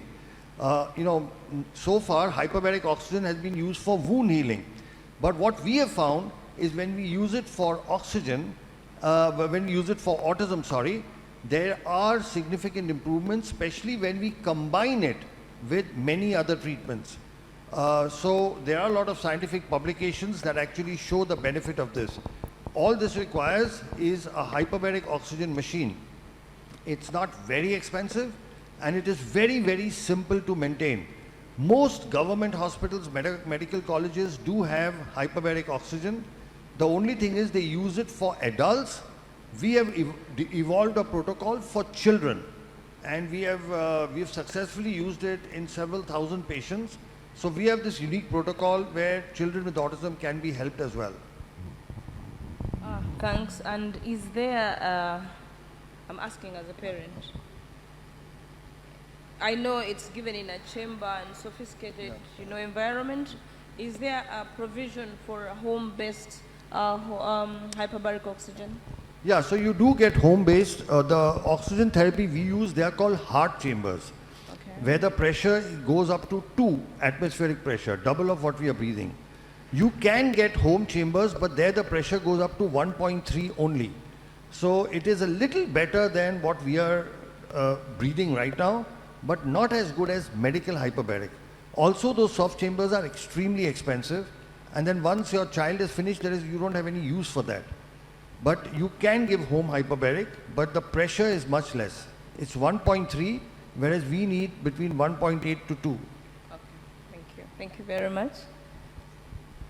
Dr. Alok or Dr. Nandini, the ozone therapies and the HBOT therapies, that is hyperbaric therapies, they make a lot of sense to me as a parent because I've gone through that. Can you explain to us or to parents more about the regenerative medicine or the cellular therapy, and how is it effective to autism and other neurological disorders like cerebral palsy or stroke or any other neurological disorder?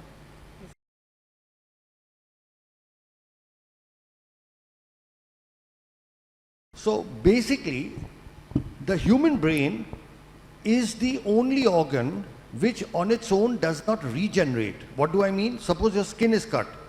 A doctor can take a stitch and your skin joins. If your intestines are damaged, you can cut it and stitch it. You can stitch the heart, the kidney. You can fix a bone. But in the brain, you cannot take a stitch. You cannot suture it. So all these years, for the last 150 years of modern medicine, it was believed that the brain is incapable of regeneration. Because till then, we had only 2 kinds of treatments. Either we had medicines like a drug or an injection or tablet, or we had surgery where we went inside, cut, chopped, sutured and closed. There is no medicine and there is no surgery for autism. However, the last 25 years has seen the evolution of a new kind of treatment, which is not a drug, which is not a surgery. It's called cellular therapy, where you use healthy, good cells to repair damaged cells. For example, if suppose you get a cut on your hand, what happens? That wound heals by itself, right? That wounding is called biological healing. So now it is possible to repair damage in the brain through cellular therapy. So where do we get this from? What we do, there are 2 kinds of cellular therapy. One is when you take from the child's body or from the patient itself and put it back in the patient. And the second is when you take it from a donor. So there are 2 completely different types.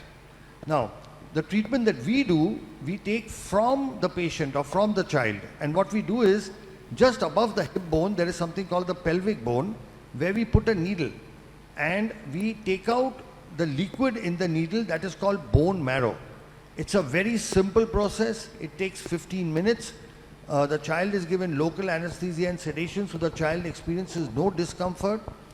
Once we take out this bone marrow, we next take this to our laboratory, and from this bone marrow, we sort of filter it and separate it by putting it in machines called centrifuges, and then we isolate or separate the cells that we need, that are in general referred to stem cells. What we do is we use what is called mononuclear cells. So we have taken out, I'll repeat again, we've done a bone marrow, 15-minute, just like how you collect blood, right? You put a needle into your vein and collect blood. Likewise, we put a needle into the bone and collect bone marrow. It's just a collection. We have taken this to our laboratory. Now we've separated the stem cells. And then once the stem cells are ready, this takes about 3 hours. Then we call the child back to the operation theatre and we make a needle puncture in the lower back. Why the lower back? Because in the back, our spine has got a fluid called cerebrospinal fluid, which circulates from the back all the way to the brain. So it goes to the brain, comes down. It's a continuous circulation between the back and the brain. So when we inject the cells into the lower back, into the fluid, within minutes it goes up to the brain. Once it goes up to the brain, the damaged areas, they pull the stem cells towards it, and once the cells are taken towards it, they start the repair process. Stem cells are known to multiply, they divide, and they convert into neural cells.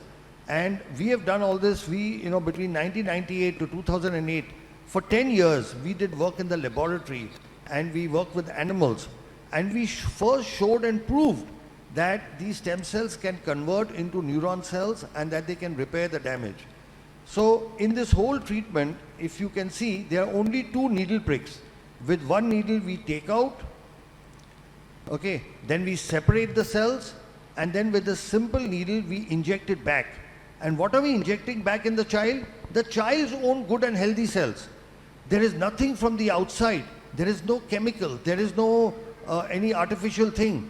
There is no donor cells. So we are taking good healthy cells from the child, putting it back into an area where it is needed. So it's a very simple process. Did you understand the process? I can repeat it. A simple needle into the pelvic bone, take out the bone marrow, takes about 15 minutes.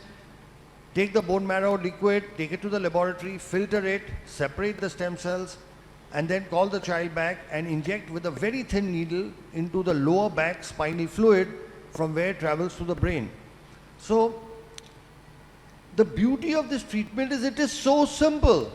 It can be done anywhere. It's not complicated. It's not like the major, I'm a neurosurgeon, I do brain tumor surgery, spine surgery. That's also complicated. Takes hours and hours. You go and open the skull, go into the brain, do things. It's nothing like that. 2 needle pricks is all it requires. And we are using our own good cells and putting it back in the child. So we now have a clinical experience of more than 13,000 patients. People from all across the world, more than 100 countries, actually from 102 countries have come to us. And several patients from Tanzania, several patients from Africa. And with this treatment, we are able to repair the damage, and we have proved it in 2-3 ways. One, after the treatment, the child starts improving by itself. The understanding improves, the comprehension improves, the behavior improves, the eye contact improves, they get back their speech. Several of our children are able to go to schools. Many of the kids we have treated several years ago, they have not only gone to regular schools, but they've graduated. Many of them are now doing jobs. So they become completely independent. So our kids, in a few years' time, go off the spectrum. Why? Because now we've repaired the basic damage in the brain. Once the brain damage is repaired, now they are able to integrate and get into a normal life. So that is broadly what stem cells do. I try to make it as simple as I can. Yeah. Thank you very much. Sarah? Yeah, thank you, Dr. Alok, for the detailed explanation. But I'm sure many parents here will be wondering, because we've heard a lot of things about stem cell therapy. How safe is it? And are there any risks behind it?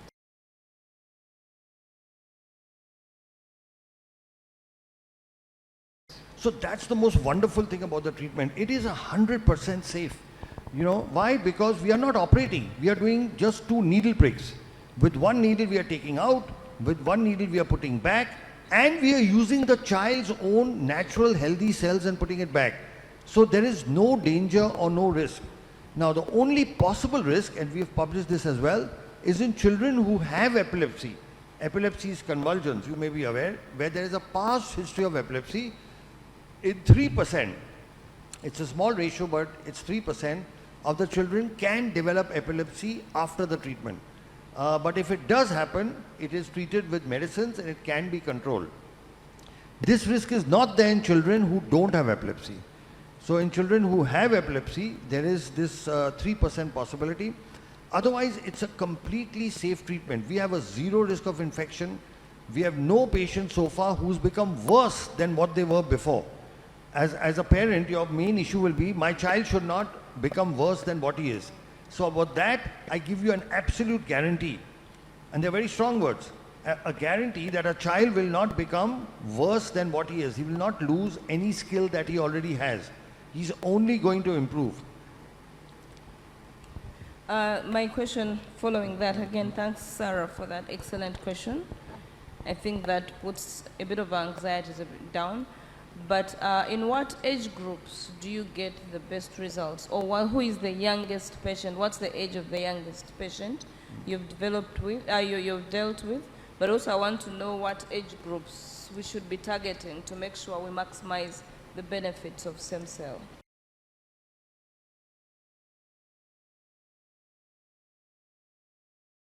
That's a very, very good question.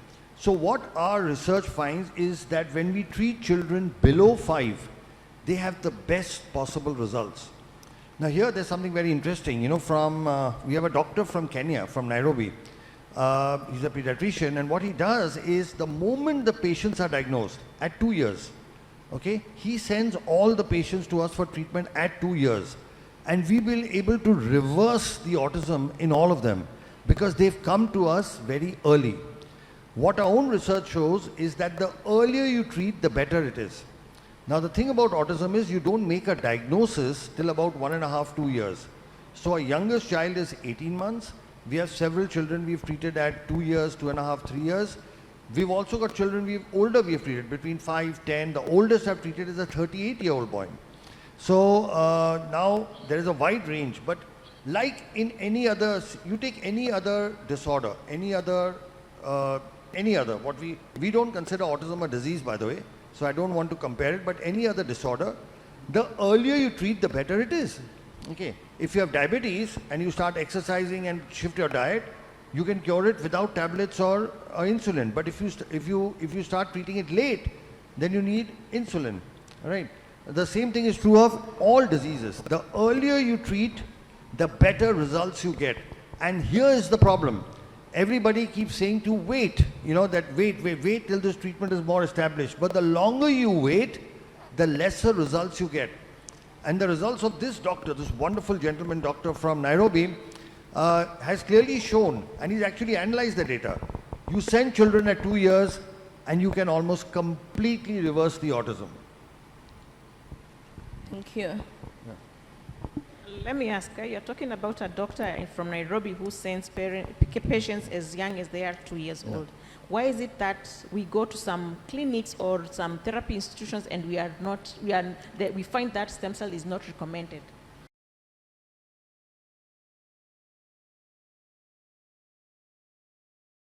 Okay, that's a very interesting question. See, I'll tell you, and I say this openly, I don't mind saying it, all of us in Asia and Africa have what I call a colonial hangover. They're very strong words. What do I mean by that? When a doctor from the Western countries, from America, England, with a tag from Harvard, Oxford, Stanford comes, all Asian and African doctors start believing in them. All right? But when work comes from Asia and Africa, we don't believe in our own people. Now, stem cell therapy has evolved in the East. So India, China, Korea, and Japan, we are the leaders. Okay? Japan and China Japan has almost 900 stem cell clinics. China has over 1,000. So these are, I'll repeat again, India, China, Korea, Japan. The Western, in this particular thing, so the world's first scientific paper on cell therapy in autism was published by us from India. The second paper came from China. The third paper came from Italy and Ukraine. And the fourth and fifth paper came from America. This is a race that India and China have the gold and the silver. The Americans don't even have the bronze. They are fourth and fifth. I'm just in a lighter way. So our own doctors don't believe in it because they say, why is it not coming from the West? Okay. So this is the fundamental problem, is because this is an Eastern-driven technology for various reasons. There are political reasons, there are religious, there are several reasons due to which it didn't develop in the West. It developed more in the East. But now the West is trying to catch up. So in America now, at various universities like the Duke University and several other centers, they've now started doing it. But they are 15 years behind us, 15 years. So once now they start doing it, trust me, your own doctors will start recommending. Once the results start coming from America, they will start believing it. There are a couple of other reasons as well. One of them is that a lot of developments in the medical world are driven by the pharma industry, big pharma. We know that. We saw what happened in COVID. It was, the big vaccine companies and all of that. Now, the treatment we do is not supported by big pharma because they have nothing to gain. In fact, they believe they have everything to lose. So the CEO of one of the biggest multinational companies told me, Dr. Sharma, you are an existential threat to us. I said, why are you saying that? He said, if you make everybody okay, who will take our medicines? Do you understand? Right now, children with autism have to take a lifetime of drugs. A lifetime of drugs for hyperactivity, for so many issues. When we treat them, they stop taking the drugs. So do you think the pharma industry is going to back us? They will not. Like the words he used, it's an existential threat. Right? So I'm not saying they're actively opposing it, and sometimes they do actively oppose it, they do a lot of things, but it doesn't have the support. So in various medical conferences and things, if the pharma companies are backing it, they won't even permit lectures on stem cell therapy. So these are a couple of the reasons. One, it's East driven, and second, it doesn't have backing from big pharma. Did that make sense? Thank you so much. And again, following that, the big pharma, I've heard that the US Food and Drug Authority has not yet approved stem cell therapy. Oh. Is that so? And what have you done That's very about interesting. it?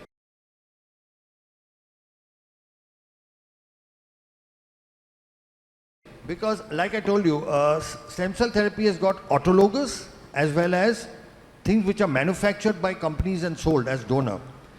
In August of 2022, a district court in the United States passed a beautiful judgment which actually said that when you take from the patient and put it back in the patient, you do not require FDA approval, because FDA is Food and Drug Administration, and when you take from a patient, put it in a patient, it's not a food, it's not a drug, it's a procedure. So a federal court in the United States told the FDA that you have no jurisdiction over procedures. So now the whole question, it's not US FDA approved, is an irrelevant question. I'll give you another example. It's like the difference between you take an orange and make homemade orange juice, or you make canned juice, Tropicana or whatever you get here. Okay. Now to sell Tropicana, you need permission, right? You can't go through without. But to make homemade orange juice, you don't need permission. Right? Do you need permission to make homemade orange juice? So when you take from the patient, put it back in the patient, our Indian courts have said that. In 2019, our Indian High Court said that only for stem cell derived products when you're using, you need a license. That's the words were stem cell therapy is permitted.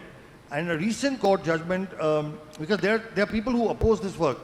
Just 1 month ago, they actually specified for autism, and the High Court of Delhi and the Chief Justice gave this judgment, said that this treatment cannot be discontinued, okay, and actually spoke of patient rights. So in India, fortunately, our government has made this distinction very clearly. The equivalent of our FDA has said very clearly, if a company manufactures and sells something to doctors that is a product, it requires a license, like you require a license to sell canned orange juice. Our government says if you're a doctor doing it in the hospital, you do not require to take permission because it's a procedure.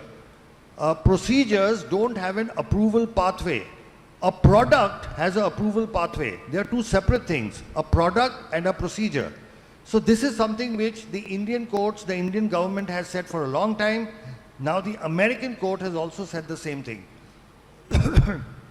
It is here that national leadership makes a big role. For example, our Honorable Prime Minister, Sri Narendra Modi ji, he is a big supporter of stem cell therapy.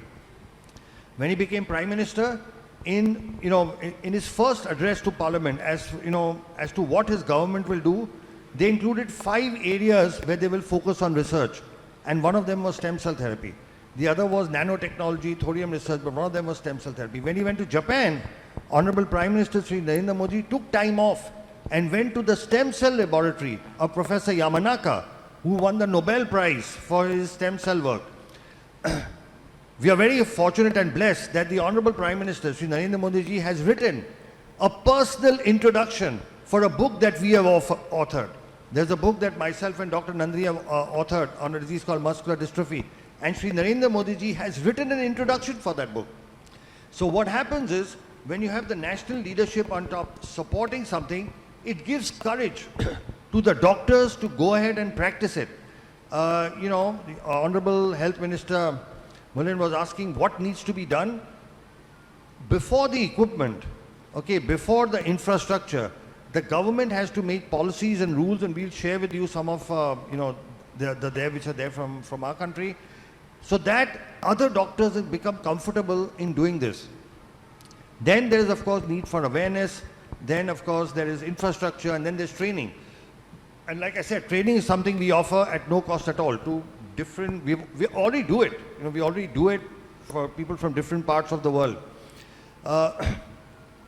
Another thing, since we mentioned our Prime Minister, Shri Narendra Modi ji, he did something very, very interesting.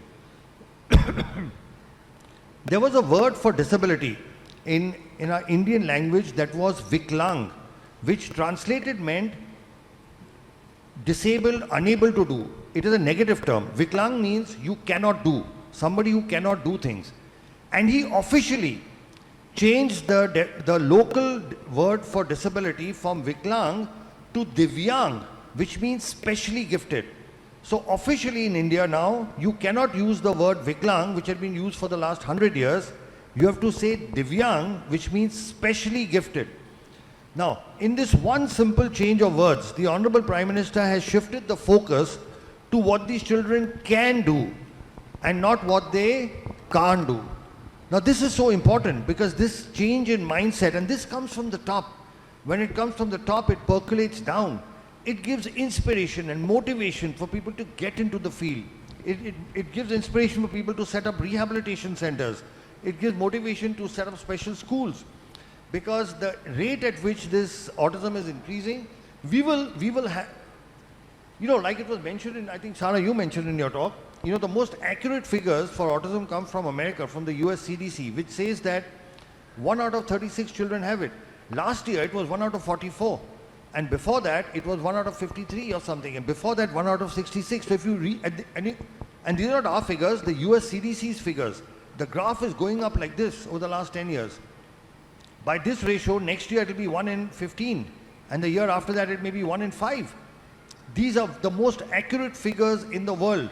We are not aware of it. There is a, I don't know what to call it, a pandemic, endemic, what, of children suffering with autism and other neurodevelopmental disorders that will hit us so badly because we do not have the infrastructure for it. And here, governments have a role to play. So again, one more thing, since I keep talking of our Honorable Prime Minister, and this is something I'll share with you, you should please study this bill. He passed a law called Rights of Persons with Disability Act in 2016. It's a wonderful bill. In that he's listed 21 disabilities and has clearly, by law, by an act of parliament, mentioned a whole lot of privileges and rights that parents have. For example, one problem you must have faced is normal schools do not take your children for education. Is that correct? Yes. I'm sure all of you have experienced that. You go to a normal school, they say, we will not take this child. By law, our Honorable Prime Minister said, no school can refuse a child with autism. It is the responsibility of the school to arrange shadow teachers or other special. So all schools by law now they cannot say no. So again, all this comes top down, right? We can work in the environment, we can put in hard work, we can slog, we can do everything. But once you know that your government, has their hand above you, then we can go the extra mile, we can do whatever else. And there will be opposition. The work we do has a lot of opposition, a lot of critics, a lot of vested interests have tried to shut us down. They've made all attempts to shut us down. But again, at the higher level, when you have a support, you keep going on. So that's a long question to a short answer. Yeah. Thanks very much. Again, I am representing parents, the majority of the parents, but I also happen to be a professional. I have 2 questions. One is to the government. I think in East Africa, maybe I would speak for East Africa that I know most, we do not know the magnitude. We do not know how many people are living with autism because we haven't done the researches that document those figures. It's only a few of us that can come out and say we have children living with autism, but we do not know how many out there they are. We'll advocate as parents, we'll come to you and knock at your doors. We need to carry out this research to know, because like they said, it's a pandemic, but we don't even know what we are talking about. We need funds, we need a budget aside to get into the nitty-gritties and know how many children we are planning for that are living with autism. That's not a question, it's a plea to the government. My question is, as a mother with a child on the spectrum, I take my child for treatment and the child is, given whatever they are given. But as a mother, I think I'm more autistic than my child. I have the worries because I understand what autism is, and I worry about the future of this child. Do you have anything for us as parents to also manage those symptoms that we display of anxiety, of depression, of hyperactivity? Because when you go to a hospital, I can tell you some of the parents will slap the doctors because they are frustrated and angry. Do you have anything for us or any advice for us as parents? That's one question. I'm happy you're clapping for me because it's been a journey. You actually, even when you go to church and your child is discriminated, you're angry and frustrated and rude. Then the other is, what is my role in all this you're talking about as a parent in the management of this autistic child?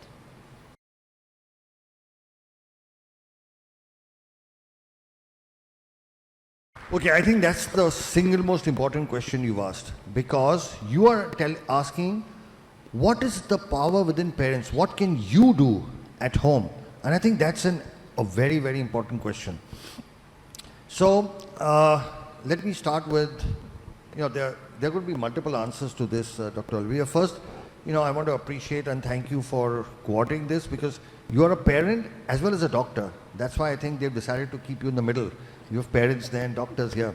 But I want to talk about several things. So first thing, there is actually research that has happened in India which has shown that every mother, especially mothers of children with special needs, go through depression, anxiety, and severe psychological upheavals. Many of them even contemplate suicide. We've had several mothers who've actually not just thought of, but attempted suicide, and not just once, 2 or 3 times. And whereas for others, they may not understand, I think as mothers, you will understand why a mother would want to commit suicide, because it's just so difficult to handle. Now, the thing about autism is it's called the silent disability because you can't see it. The children look normal, right? They look normal, and so, but looking after them day to day takes a lot of spiritual, emotional, physical courage and efforts. Right from morning, from getting them up to getting their basic toilet and clothing, to feeding them, to taking them to rehabilitation centers, everything is such a challenge. It's not like, you can just walk across. It's like you're walking across with a haversack and 2 heavy bags. Everything is a challenge. Everything is difficult. Every single step. And I very often say, as mothers of kids with special needs, you put more emotional and spiritual energy in one day than maybe most of us don't put in a whole year, just to see one day through. So yes, it takes a lot of energy, devotion and concentration. But one of the reasons for that, and I'll tell you the reason for that, is all of you, when you've gone to your therapists and doctors, they've told you that nothing can be done for your child. Haven't you been told that? All the doctors said nothing, you have to live with this. And what can be more depressing, what can create more anxiety or more depression or more fear and anger than being told, here's this lovely, cute, beautiful child you have. The whole world has advanced so much in science and technology, we are sending rockets to the moon and Mars, then why can't my child be helped? Okay, so that is at the bottom of your frustration, anger, hurt and pain. And here I am to give you good news that that's no longer true. Okay, today we have medical science, medical technology that can actually reverse autism. We've treated several thousand children of that. Our work is published in scientific papers. So today there is technology available. It's not available in Africa, but it is available outside, and I'm sure soon with the support of the Honorable Minister and other senior people, this should be available here as well. So earlier, if you were in a dark tunnel with no light at the end, now there is light at the end of the tunnel. And once there is light at the end of the tunnel, a lot of your anxiety and depression goes away, because now there is something you can work towards. So that's the first good news that we have to spread. The news that autism cannot be treated is a 50-year-old, 75-year-old myth, which is no longer true, because we have shown, we have proven through having treated thousands of patients and our scientific publications, that this is no longer true. Now, a few things I must tell you from what we have learned from, by the way, we learn much more from parents than we, read from any book. So, we've been doing this work for the last 15 years. We have several children who are off the spectrum. And this is what we have learned is required from parents. First thing, an unconditional acceptance of your child the way the child is. Okay, what happens is we ourselves start thinking that a child is less than, that there is a child is not adequate, there's a problem. See, suppose your child had appendicitis, or he had a stone, or he had some lung problem, or even if he had a heart problem, would you think your child is less than? No. You would think you have a normal child who has a medical problem. Yes or no? Let's say your child had a hole in the heart. You don't think there is a problem with your child. You have a normal child who has a hole in the heart. Okay, you fix it. But when a child has autism or a child has cerebral palsy, we think there's a problem in the child. Now, so that's the first thing you have to change. Our children are different. They are not less than. I'm repeating it in reverse. Our children are not less than. They are different. Just like somebody can be tall and somebody can be short, somebody can be fair and somebody can be dark, somebody can have black eyes and somebody can have blue eyes. Some people have brains like us and some people have brains like our kids with autism. That is the only problem, and that is something which can be fixed. So the first thing we have learned is we have to accept our children the way they are. In no way be embarrassed or ashamed or look at them as less than. Be proud of what our children are accomplishing despite their limitations. Step one. Step two, what we have learned is the importance of family. Nobody talks about that. All right? What we have found is when the family works together as a solid unit, the children tend to do much better. Very often what we find is the entire burden comes onto the mothers. And here I'd like to address the fathers in the audience, if there are any fathers, that the father has a very important role to play. See, majority of kids with autism are boys. There's a 4:1 ratio. And as I'll address all the fathers. When we were small, who did we look up to? We looked up to our fathers for behavior, right? The mother was for love, affection, food and all that. We always looked up to our fathers. Kids with special needs also look up to their fathers. But unfortunately, fathers have to make a living, they have to work, they are outside and they are not able to spend enough time. What we have found is that when fathers spend time with autism boys, the kids recover much more and much faster. We've actually found that what it takes an autism father 1 hour to teach, it takes the mother 4 hours to teach the same thing. Not because the mother is not a good teacher, because the children learn faster from their father. So we have found that family is the single most important thing, and that kids whose families are supportive, when they work as a team, who wins a cricket match or a football match or a hockey match? The better team. And the family is also a team. And when the family works in sync, with the mother doing some things, the father doing some things, the other brothers and sisters doing others, grandparents have a very important role to play. In fact, we find that children who live with their grandparents tend to do a little better, because grandparents have also a big influence.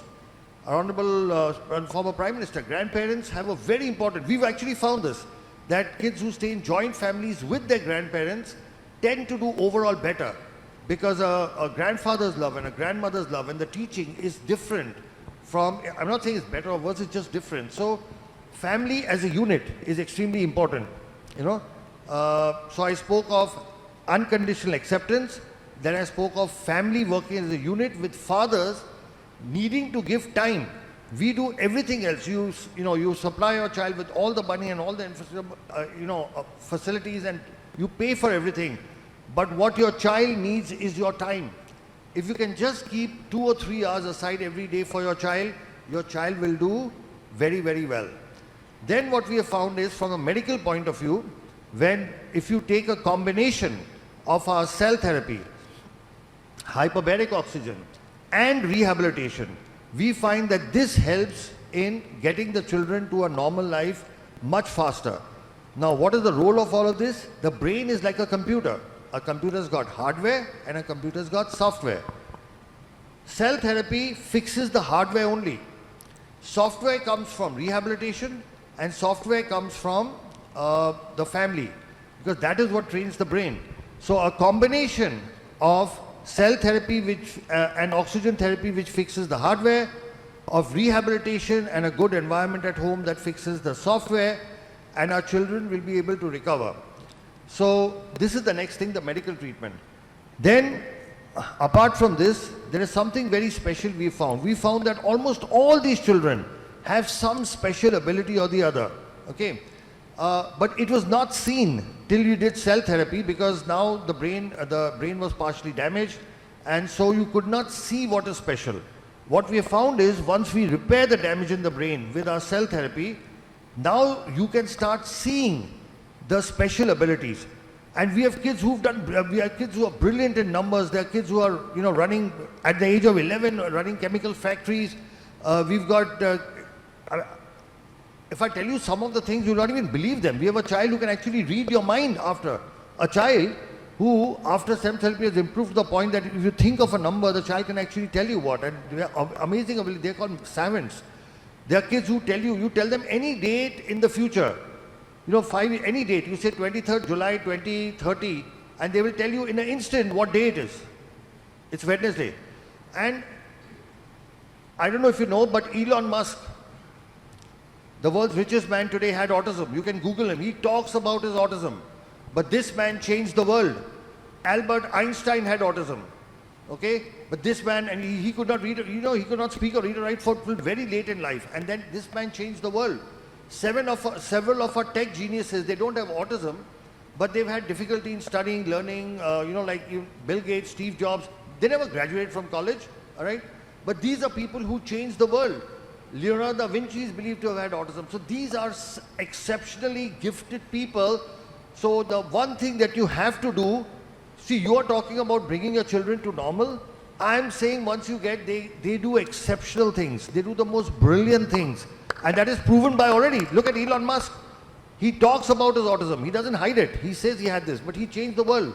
So we have to change our thinking. Instead of looking at what they can't do, we have to look at what is special about them. Like what our Honorable Prime Minister said by changing the name. He said, don't look at what they can't do. Look at what is the special gift in them. So with this combination of things, like I said, unconditional acceptance, the family working as a unit, the medically, a combination of cell therapy, hyperbaric, along with rehabilitation. And rehabilitation, like Dr. Nandini said, needs to be comprehensive. You need to be able to do all the rehab. You can't just do one. People think they go to just one specialty and my child will be okay. No. You need all the specialities together, comprehensive rehab, and then our children will be able to come out. So I hope that answered your question. Yes, so maybe, wow, this is like a ray of new hope. Yeah.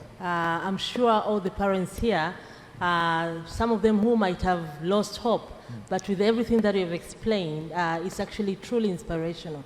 So my question is, you have spoken about stem cell therapy, and I'm sure in the minds of many parents, they are wondering, wow, it's expensive going to India. Before even you think about how much the operation cost, you think about even the air ticket and the flight and accommodation and everything. So is there any plan to bring this in Africa?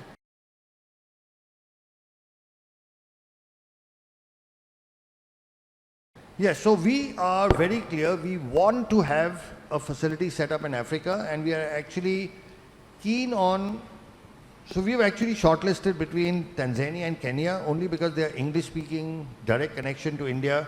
So to give you a background, for example, the government of the Bahamas actually invited us and gave us permission to start this, and we've just been there recently, and in 6 months, we are going to open a full-fledged facility in the Bahamas. This is to cater to, the facility will be in Nassau, their capital, and there we have government permission. Just like, again, we have a former Prime Minister with us, there we have a former Prime Minister working with us, and we have government permission. Because we have government permission, we are setting up a facility there. We are very keen on making something available in Africa itself, and we would like to have it in Eastern Africa simply because of our closer cultural connections, easy, short distance of travel, direct flights and all that. And we have people like you, mothers like you who would back it up. So yes, we want to bring this to Africa, but it's not easy. It will require, permission right from the top, from governments. It will require infrastructure. It requires resources. But this is something which you as people, because the most powerful voice on the planet is that of a mother, is that of parents. When you speak out, honorable ministers, prime ministers and presidents have to listen, because we all democracies, they represent us. So your voice is what is important, not us. We've come, we've shared our information, we can share our technology, but your voice is what is important. You have to ask for it. You have to show, show what's happening. Right now, there are so many people going from Africa outside for the treatment. It's high time Africa had its own stem cell facility, which would not be just for Tanzania or for Kenya or wherever, but for the whole continent. So people would not have to travel long distances. So we are very keen, we are willing to partner, but this is something which you people have to take the initiative. You have to, eventually it's all about people. It's your voice. Thank you very much. I think we are coming to the end of this session. Mothers, you've heard, we have a great voice. Let's get together and advocate for this. Fathers, please support us. Don't abandon us. Be with us. This is a journey that we have to walk together. And there is hope that we can say bye to autism, but only if we put in our every energy to support these children, seek the available treatment options. I think we can say bye to autism for the most part. Thank you so much, our able doctors. I think you've given us a lot of hope. You've explained a lot. You've allayed our anxieties. I think now it's on us to follow what you've told us. Thank you so much, Dr. Olivia. Thank you so much. I really appreciate the fact we have 3 mothers from 3 East African countries. Kenya, Tanzania and Uganda on this platform. So I think you represent all the mothers, not just of East Africa, but of all of Africa, all right? And if you take the initiative, trust me, believe me, the power of your voice is a force of nature. It cannot be ignored, okay? And a mother's voice does something. It reaches out to people. It touches people. And we've actually seen that in our country as well. When we had, different situations, when we had mothers speak up, everybody heard them, okay? More than doctors speaking or hospital speaking. So I just want you to know the power that you have within. The same power and energy that you've used to bring about improvements in your kids, that could now be extended to all the kids of the continent. So it's been a real pleasure. And Dr. Nandini, sorry, you want to continue? No, I just want to say thank you to the mothers. They've done a great job to represent all of us. Thank you, mothers. Thank you. Thank you so much. Thank you. That was good. Before you go, you've done a great job. Thank you so much. I know there's a lot of people who wants to ask questions, but because of time, yes, there's a lot of hands. Because of time, I would like, because our minister, our deputy minister has a question, so can we please take the mic to him? At least we answer questions from him, and then we'll see if we have more time to invite more questions. Naomba makofi tena tafadhali.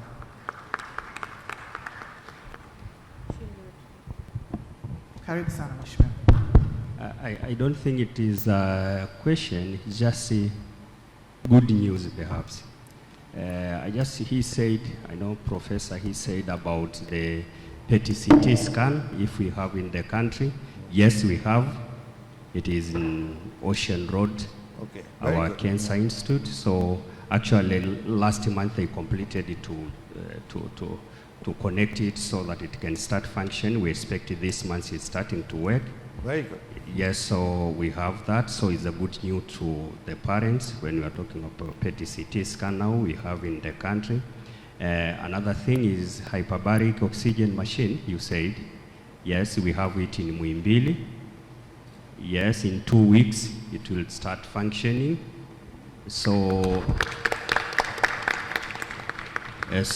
we are working with the professor so that we can see, so that it can accommodate everything you want. You were saying if it can accommodate everything, but if not, we can make sure that it will accommodate. But we have those 2 things, then now we remain with issue of, yes, we are doing bone marrow transplant. Yeah. Please, perhaps the professor can explain a bit. Thank you, Honorable. So just to add to increase the insight, we are also doing a bone marrow transplantation. Okay, very good. In one center, we are doing autologous bone marrow transplantation. Okay. In another center, we are doing allogenic bone marrow transplantation for children with sickle cell. So I think that also opens the potential for doing stem cell transplant. Absolutely. Yeah. So all the technology is there. We just need to put it together now. You know? That's great, Yes. wonderful news. Yeah. Yes, that's what I'm trying. I just have to say that so that the parents can hear that. Yeah. You talked of many technology, then we can see how is our capacity by now, then we can move from there going forward. But something is going on. Thank you. Thank you so much.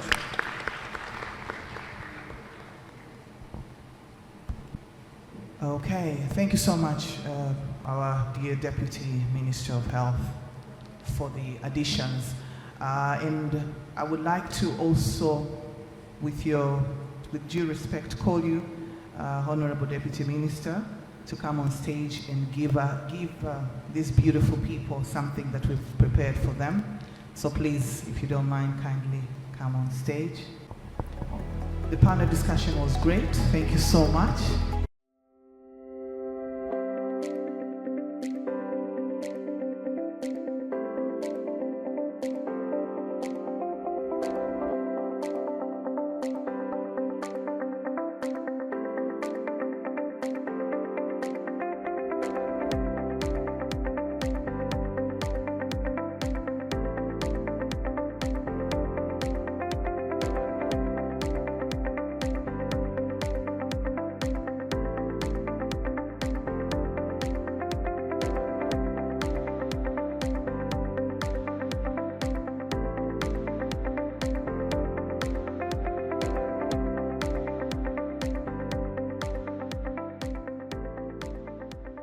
My name is Geoffrey Ekongot.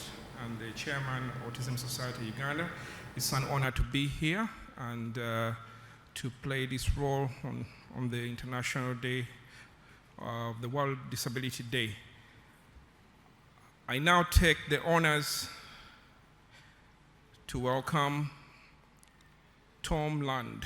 But before I welcome him, Tom Land, also known as Thomas Land, was diagnosed with autism at 13 years old. Since accepting his diagnosis, Thomas has been recognized as an author, speaker, and emerging leader in the autism community. Tom Land is the world's first Toastmasters accredited speaker with autism. The Toastmasters accredited speaker distinction is reserved for the finest professional speakers in the world who fulfill numerous criteria, then compete for the honor in front of a huge live audience. Now, imagine having autism and meeting that challenge, because that's exactly what Tom did. Tom is one of only 90 accredited speakers in the world, and the only one with autism. He is certified human potential coach and professional diversity and inclusion consultant. He is poised and ready to share his positive energy and inspiring messages as an end keynote speaker, corporate trainer, and consultant to organizations across the country. He also spoke on the TEDx stage to impart wisdom and inspire others with his talk titled, How to Come to Life. He is the author of the award-winning bestseller, Come to Life, Your Guide to Self-Discovery, and recently published his second book, My Glass is Full, Stories of Putting Mental Health First. He recently set a Guinness World Record as the world's oldest person with autism to finish a full Ironman triathlon. I once again welcome Tom Land to present his topic, Come to Life, Preparing for the Transition and Your Future. Mr. Tom Land, you're welcome on stage.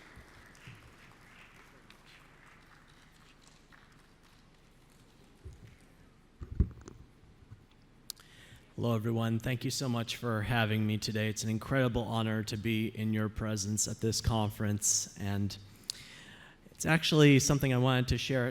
I have a bucket list, 101 things I want to do before I die, and one of them is to give a keynote at an international autism conference. So with this speech, check. This is also my first time in Africa, and I've now visited every continent in the world except Antarctica, so if anybody knows how to get down there, see me after the speech. I want to break the ice with a quick question. Tanzania or Tanzania? Applause if it's Tanzania. Applaud if it's Tanzania. You know, I've heard both pronunciations, but I've always wondered, is there a right or is there not? But even though we have different opinions or perspectives or pronunciations, it's all talking about the same thing. And I want to keep that in mind as I go through this presentation with you today. And may it unite us in our work. Next slide, please. So you heard a little bit about my accomplishments, and interestingly enough, when I was younger, I didn't talk for about 6 months. But by the time I started talking again, I could read, I could write, I could spell. I was like a sponge full of water, just ready to be run out. And I was ready to get a whole lot done with my life. And I've gone through a number of trials and tribulations and triumphs. But each of these accomplishments that I have has a deeper, bigger meaning to them. And I'll be sharing what those are about. And you may notice at the bottom there that you heard about my Ironman record. 6 weeks ago, I broke my own record. I did another full Ironman, so I'm a year older, and I'll be put in the Guinness Book of World Records again. And for those of you that don't know what an Ironman is, I know my metric system, 3.8 kilometers of swimming, 180 kilometers of biking, and 42.2 kilometers of running back to back to back in under 17 hours. No easy task, particularly for someone who is subject to sensory overload and stomach matters. I had to manage all of those elements, and I just kept on going, and I crossed that finish line. Next slide, please. Now, for professional keynotes, I know some of you may require objectives, so I want to list them here. And I hope you'll see that what I speak about today can apply to just about anyone, particularly as they prepare for what life is. If you go to the next slide, please. I have a meaning of life that I'd like to share with you today, because there have been several individuals with meanings of life, Monty Python, if you follow that particular comedy series, religious leaders, philosophers. But I find that life is not really a word, but an acronym. One of my many talents is to take words and form them into an acronym, a better way to categorize and memorize information. So I'm sharing my meaning of life with you today. And think of these categories as they pertain to your young person or young people on the autism spectrum or what have you. We have love and relationships, starting with the love for yourself and your relationships with others. We have independent living, and that's not necessarily limited to being on your own or moving away from home, but about making decisions about your life, being in charge of your life so that you take it to where you want it to go.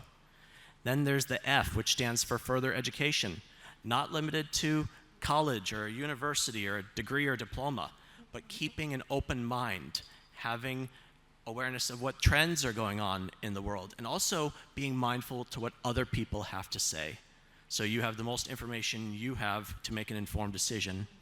And finally, the E stands for employment, because particularly when it comes to autism, there are more unemployed or underemployed individuals on the autism spectrum than any other class of disorder. And I think that is something we definitely need to work on putting a dent in, because our young people deserve to find something that they do well and can contribute to society, and if all goes well, make them earn their own money. Next slide, please. Telling you a little bit about my dream.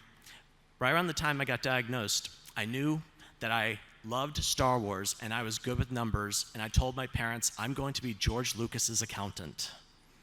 And I set that into motion. After I told them, my parents about though, they could have said, Tom, that is a pipe dream. You really think you can be George Lucas's accountant? But they didn't kill my dreams. They instead gave me a reality check. You want to be George Lucas's accountant? You have to go to college, you have to pass difficult tests, you have to find work in the entertainment field. He's not going to hire someone right out of high school. And I have a bit of what I like to call a Batman mentality, like where there's a will, there's a way. Even if there's darkness, I'm going to find a way through the light. So I said, challenge accepted. And I went to college, and I passed the CPA exam, that's a certified public accountant. And thank you. For those of you that have heard of it, it's probably one of the most difficult tests there is. And I worked for Disney straight out of college doing property taxes. And after I left Disney, Disney would go on to acquire Lucasfilm, George Lucas's company. So the way I see it, retroactively and indirectly, I was George Lucas's accountant and felt like I'd accomplished my goal. And I had several years as an accountant, worked in a Big Four accounting firm internship, had some temp jobs, but I finally got something I was striving for, and you might want to write this down for your young people. Please write down permanent, full-time employment with benefits. Permanent, full-time employment with benefits. And if possible, gainful employment so they can make enough money and save for a rainy day. That was something I was striving for my entire career, and I finally got to that level working as a CPA in the corporate environment in the private sector. But if you go to the next slide, and I think you may have already seen it, the one with the laptop, it cost my physical, mental, and emotional health to get to that financial level. I dreaded going to a desk, sitting there all day, crunching numbers that would not matter in a few years. At the same time, I also saw and heard stories from my peers crashing and burning in life because they did not know themselves. They did not love themselves, and they were not being themselves. So 8 years ago, I decided to leave my accounting career behind completely, put in my 2 weeks notice at work, and now I give speeches, I tell stories, I do coaching, I do consulting. So I want to reach people on a personal level. And yes, let's go to the Toastmasters slide next. Because after I left accounting, I knew I had to better my public speaking. Back about 2 slides, please. I knew I had to better my public speaking skills. And mind you, we fear dying more than speaking in front of an audience. Wouldn't you agree? You wouldn't want to be up here right now doing this, would you? Or maybe you would, but I've found that if I can master the art of public speaking, I could probably cheat death, but at the very least, I can tell a story, do something that will resonate with you. So the Toastmasters organization has an accredited speaker program designed for those that have mastered the art of public speaking and apply it to a particular trade or line of work. And for someone on the autism spectrum, which is a social communication disorder, and being able to master the art of public speaking, which is essentially socializing and communicating, I wanted to show myself, my peers, and the world that you too can break barriers. You can overcome obstacles. You can shatter ceilings and stereotypes by showing people that it can be done. So thank you. So that's why I went for the accredited speaker designation. And if you go to the next slide after that about the human potential coach. Right before the pandemic, I got certified as a human potential coach because speeches are one thing, but I wanted to reach people on a personal level and find out what's really going on with them, get to the root of who they are and how they can make the world a better place. And today is the International Day of Persons with Disabilities. I was at the United Nations 4 years ago in New York describing why people on the autism spectrum deserve equal employment opportunities. And the United Nations has sustainable development goals that they want to fulfill by the year 2030. And if any of you happen to see my lapel pin here, I have a pin with those sustainable development goals illustrated. And if you go to the next slide, I have a long-standing partnership with the Los Angeles Police Department Mental Evaluation Unit, because law enforcement, police officers, people that protect our community, our young people are likely going to have an encounter with them. They may not have had one yet, but there's a very good chance that they will. And our officers need to know what to do. So I share my stories and give them pointers on how they can best serve our population. But there's another thing that was overlooked that my mother and I put into play. Next slide, please. And that is to teach our young people what they need to know when it comes to interacting with the police. Because, ladies and gentlemen, just training the police is not enough anymore. Our young people need to know how to interact with the police. And this could mean the difference. The knowledge that they get from this movie, Be Safe, which my mother created based on stories from my own experience. Granted, I've never been arrested or imprisoned, and I'd like to keep it that way. But I've heard stories, and my mother was a consultant for families who unfortunately had a young person who wound up on the wrong side of the law. So I urge you to use Be Safe or similar tools that might be at your disposal to show young people how to interact with the police. That could mean the difference between freedom and imprisonment, or even life and death. Next slide, please. So looking at those life outcomes, the LIFE I brought up earlier, raise your hand if you think our population's having good outcomes based on current circumstances. I'm not seeing many hands out there at all.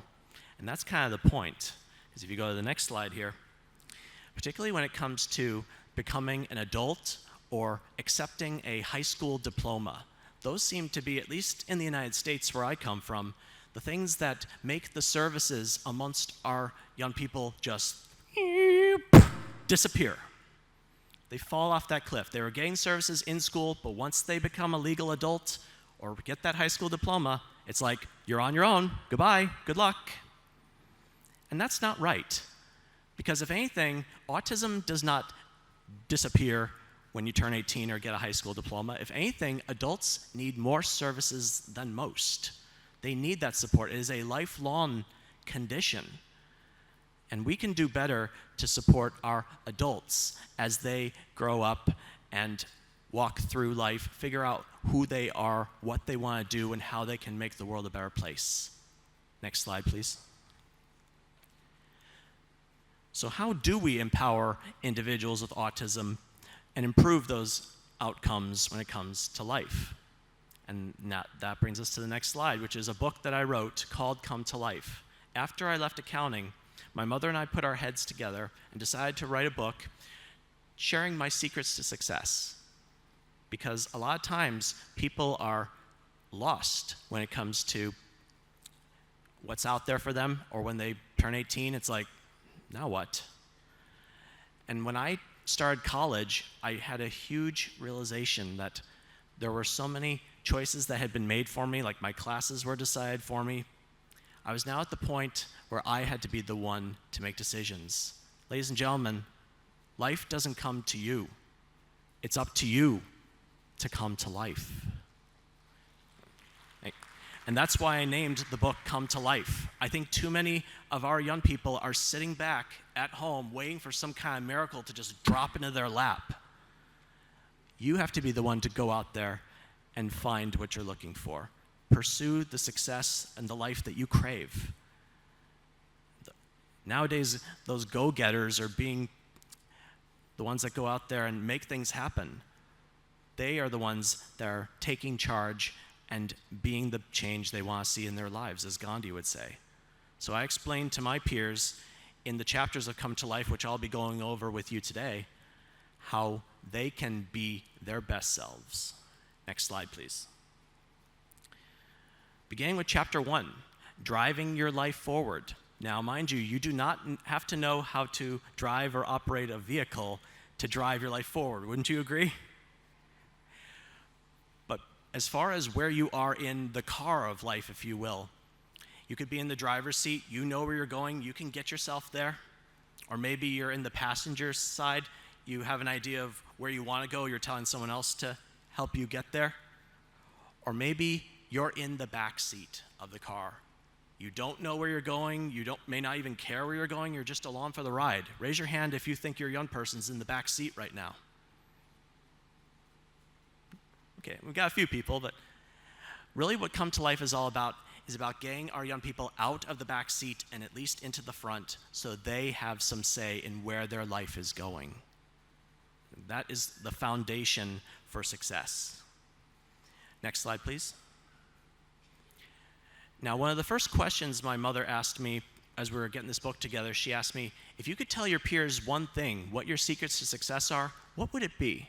And I said, know yourself, love yourself, be yourself. That's a mantra. Yes, thank you.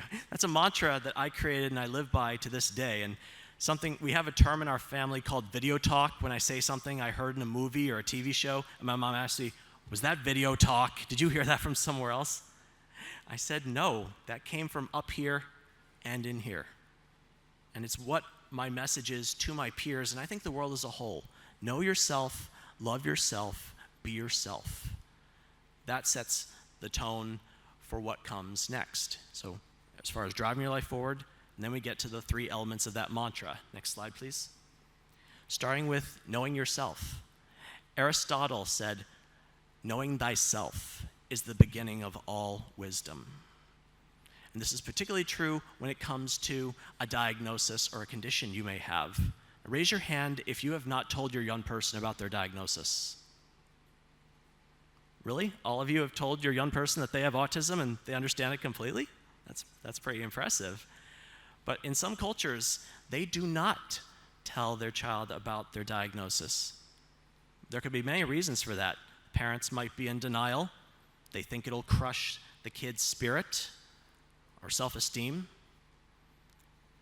And all too often, that causes the child to become confused because they're going to grow up, possibly sense something is different about them, and they're going to go to their parents looking for answers.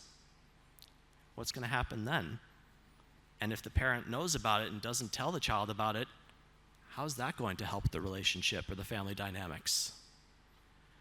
And also when it comes to knowing yourself, it's also about understanding not just your strengths and what you're good at, but also your, what we call in Toastmasters, opportunities for improvement. And I have my fiancée Rosetta here with me. We're both Toastmasters, so we're both all about observing what's good and what can be improved. And the same has to go for our young people. Why? Because if you focus only on what they do well, there's a risk that they keep making the same mistakes over and over again. On the flip side, if you only focus on where they fall short, they may never find out where they can truly thrive, what they are really good at, and what they do better than anyone else on the planet. Each and every one of us has something that we do better than anyone else on the planet. So we have to look at both, what you're doing well and where you can improve, and both get addressed. That's how you truly know yourself. And when I was young, I thought I had to know everything, and I had to be perfect. I dread even getting like a B on a test. I would rip it up to shreds. I didn't even want to face the idea that I'm not perfect or I don't know everything. And I was really hard on myself. I thought my mother was perfect, so I thought I had to be perfect. And when I come to find out she's not perfect, and I'm like, well, you don't really talk about your problems a lot. Granted, parents do make mistakes and don't always get it right. But the important thing is that we love ourselves. And that is the next slide, the second part of the mantra. Love yourself. It was RuPaul who said, if you can't love yourself, how can you love someone else? Can I get an amen on that? Yeah, that's more like it. When it comes to your diagnosis, being in denial about it or wishing that things were different, that's just time and energy wasted. And my parents did something for me that really set a tone and made a huge difference in my life. They let me know that they would love me no matter what. I didn't have to change. Yes, thank you. Because this is the life that is going to be. The question is, how is the family going to go with it? And I should note that, figuratively speaking, when there's one person with autism in the family, the entire family has autism, figuratively speaking. So on that note, are you all going to be on a unified front around your young person or people? Not take no for an answer? Find a way? I think that is needed more and more in this world. And I'm very grateful to have had a supportive and loving family that saw the potential in me, wouldn't stop fighting for me, because it helped me see that I'm worth fighting for, and I'm going to start fighting for myself. And I also had to be mindful of who I'm keeping in my life too, because family is with you more or less forever, but when it came to making friends, anybody here ever been told or had someone say to them, "I'll be your friend if," or "if you do something for me, I'll be your friend"? Do you think that's unconditional love, or that's a real friend? And do you think our young people would question that and think, something may be up here? So we need to be mindful of the company we keep, and also see how we can give back to our community.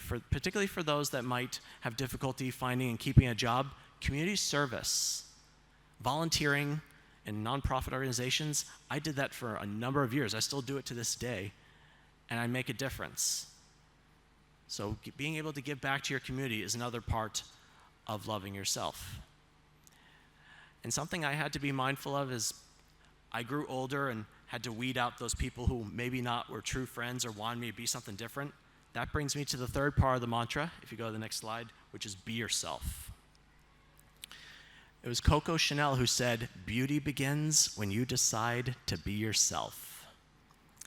And this gets a little bit controversial at times, because each and every one of you, I imagine, has some kind of idea or vision as to what your young person's life might be like or look like. The question is that what the young person wants? Is that being who they truly are? Or is their authenticity being jeopardized a little bit? Because, mind you, I wanted to be an accountant. My family supported that. And everyone seems to have these suggestions about how we can be better people on the autism spectrum. But it kind of begs the question, why not just like us for who we are? Yes, we have the option to hear what you have to say, but it should be our decision on what we do with that information.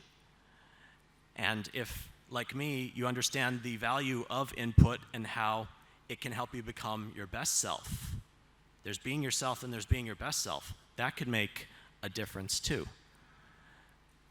And a lot of times, I know when I was younger, I wanted to please others. I wanted to not rock the boat. I would kind of take people at their word or think people had my best interest at hand. I was a little too trusting, and that came back to hurt me a few times. So at the end of the day, I decided I'm going to hear what people have to say, but I have the final decision. And they should be willing and able to respect that. Wouldn't you agree? So as we look at our young people and their lives, ask yourself if you're letting them live the life that they want to live. And if they don't know what that is, what kind of life they want to live, maybe they need more guidance on what that is and what kind of options are available to them. Which brings us to the next chapter in Come to Life. Next slide. Finding your niche, or niche, depending on your pronunciation preference. Because a niche is a little hole in the wall where a piece of art or statue fits right in. And each of our young people deserve to find a place where they fit in, where they do well, where they can shine, and their talents can be put to good use. Unfortunately, not everyone seems to have all the opportunities to go out there and find out what that niche is. Whether they're staying at home, could be by choice or not. And even in today's virtual world, sometimes going into a virtual chat room or where the action is, that's part of finding your niche. And also understanding that as we grow older, our niches, where we fit in, change over time as well. And speaking of change, it's happening all around us. Like, I'm not the same person I was 5 years ago, 5 months ago, or even 5 minutes ago. So the change is happening all around us, and I think there's a lot of resistance to it, or like you want to fight the elements and not want things to change, everything to be constant, predictable, and unchangeable. But ladies and gentlemen, what if I told you the only constant, predictable, unchangeable part of our lives is change? That is what's going to be happening whether you choose to accept it or not. So with that being said, finding a way to let change or make change work in your favor, find ways to adapt, change, evolve, grow, and see where that can take you. Let's go to the next slide, chapter 6. Find your voice. Find your voice, and more importantly, use your voice. Wouldn't you agree? You could find your voice, but if you're not using it, not doing its purpose, right? As I mentioned earlier, accepting that you must be the change you want to see in your life. Now, by a show of hands, in meetings such as IEPs that you may have with your young person, raise your hand if your young person is not present at these meetings about their future. Okay, so a few of you may not have your young person present at meetings about their future. Well, getting back to that car example, not having them present at the meeting, that's like them not even being in the car at all. Wouldn't you agree? It's like taking them, getting them out of the seat that they're in, leaving them on the side of the road, and you driving off without them.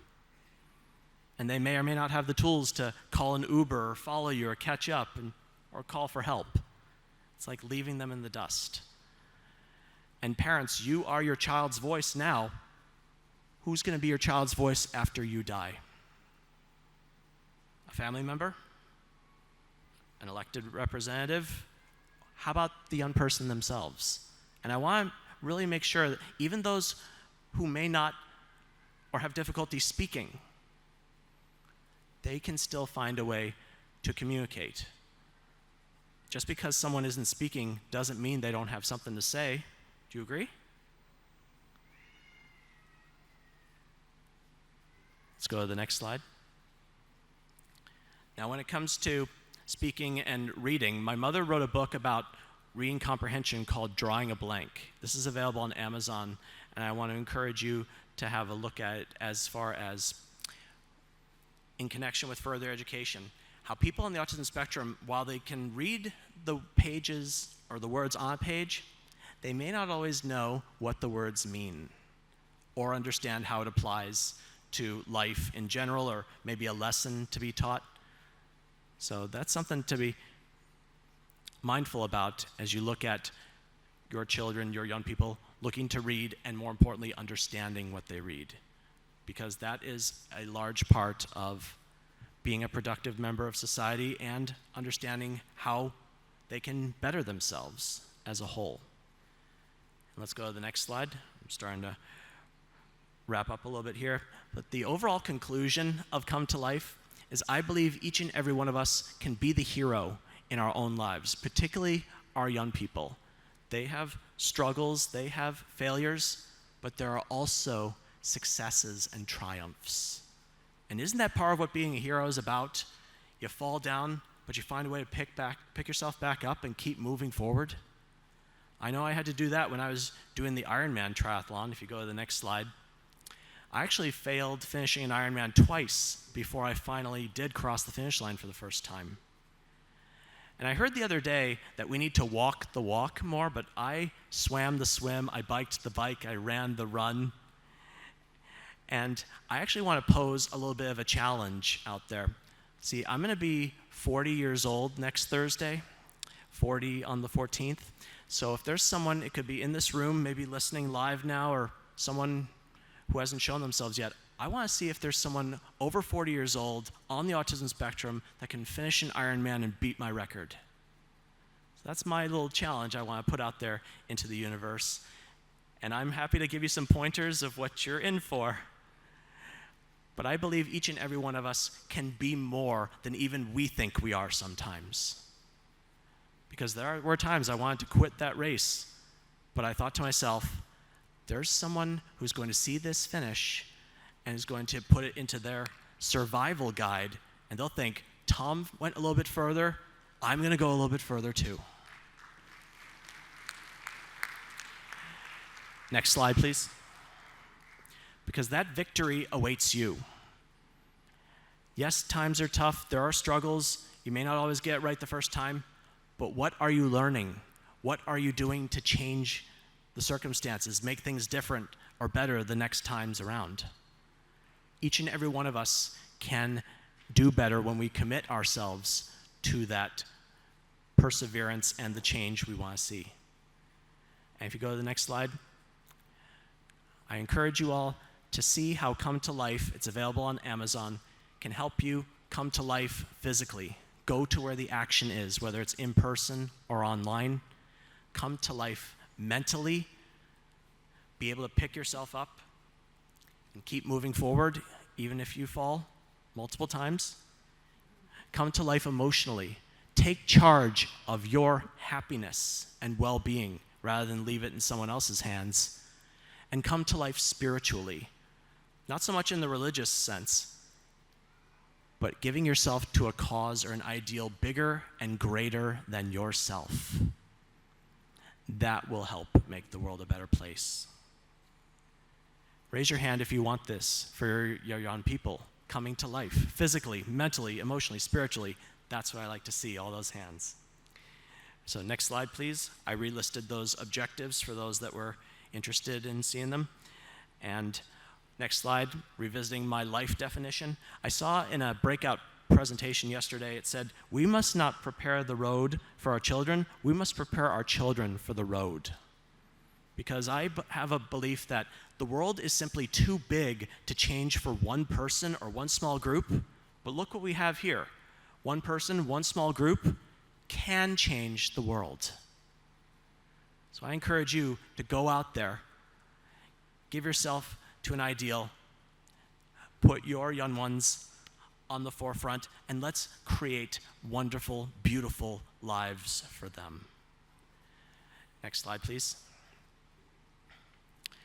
So if you like what you saw and heard today, I am available for these engagements, and I'm pleased to report that a copy of Come to Life and My Glasses Full, my current books, went to our honored panelists while the photos are being taken. So I'm hopeful that those seeds will be planted on fertile soil so that that manual, if you will, that prequel to transition, that's why I like to call Come to Life, a prequel to transition to put our young people on the path to the best life for them. And my fiance and I are actually writing another book. Oh, go back one slide. My fiance and I are writing a book called They Said We Couldn't, So We Did. Making relationships work when the odds are against you. Because I do believe we have a story to tell. Our struggles, our successes are going to help see that people on the autism spectrum can and do get married and have relationships that last a lifetime. Raise your hand if you want that for your young person. All right, and that brings me to the end of my presentation with the last slide here. Time and protocol permitting, I believe we have time for questions, if anybody has some. Thank you for your attention.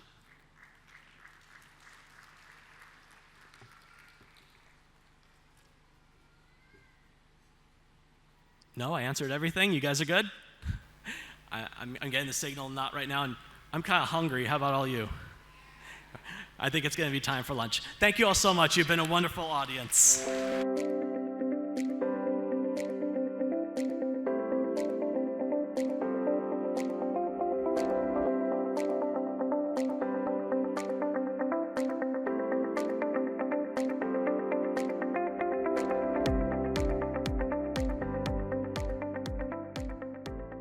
Thank you so much for watching the plenary session of ICAN Tanzania 2023 presented by Autism Connect. So to give you a brief about Autism Connect is an association of parents and professionals formed to disseminate scientifically validated information about therapies and treatments for autism. To know more about autism, you can log on to our website, which is www.autismconnect.com. After 2 successful ICAN conferences, the first one being at Dubai and the second one being at Tanzania, we are now coming up with the ICAN conference at Canada, Niagara Falls. To know more about our conferences, you can log on to our website, which is www.icanconferences.com. Thank you so much.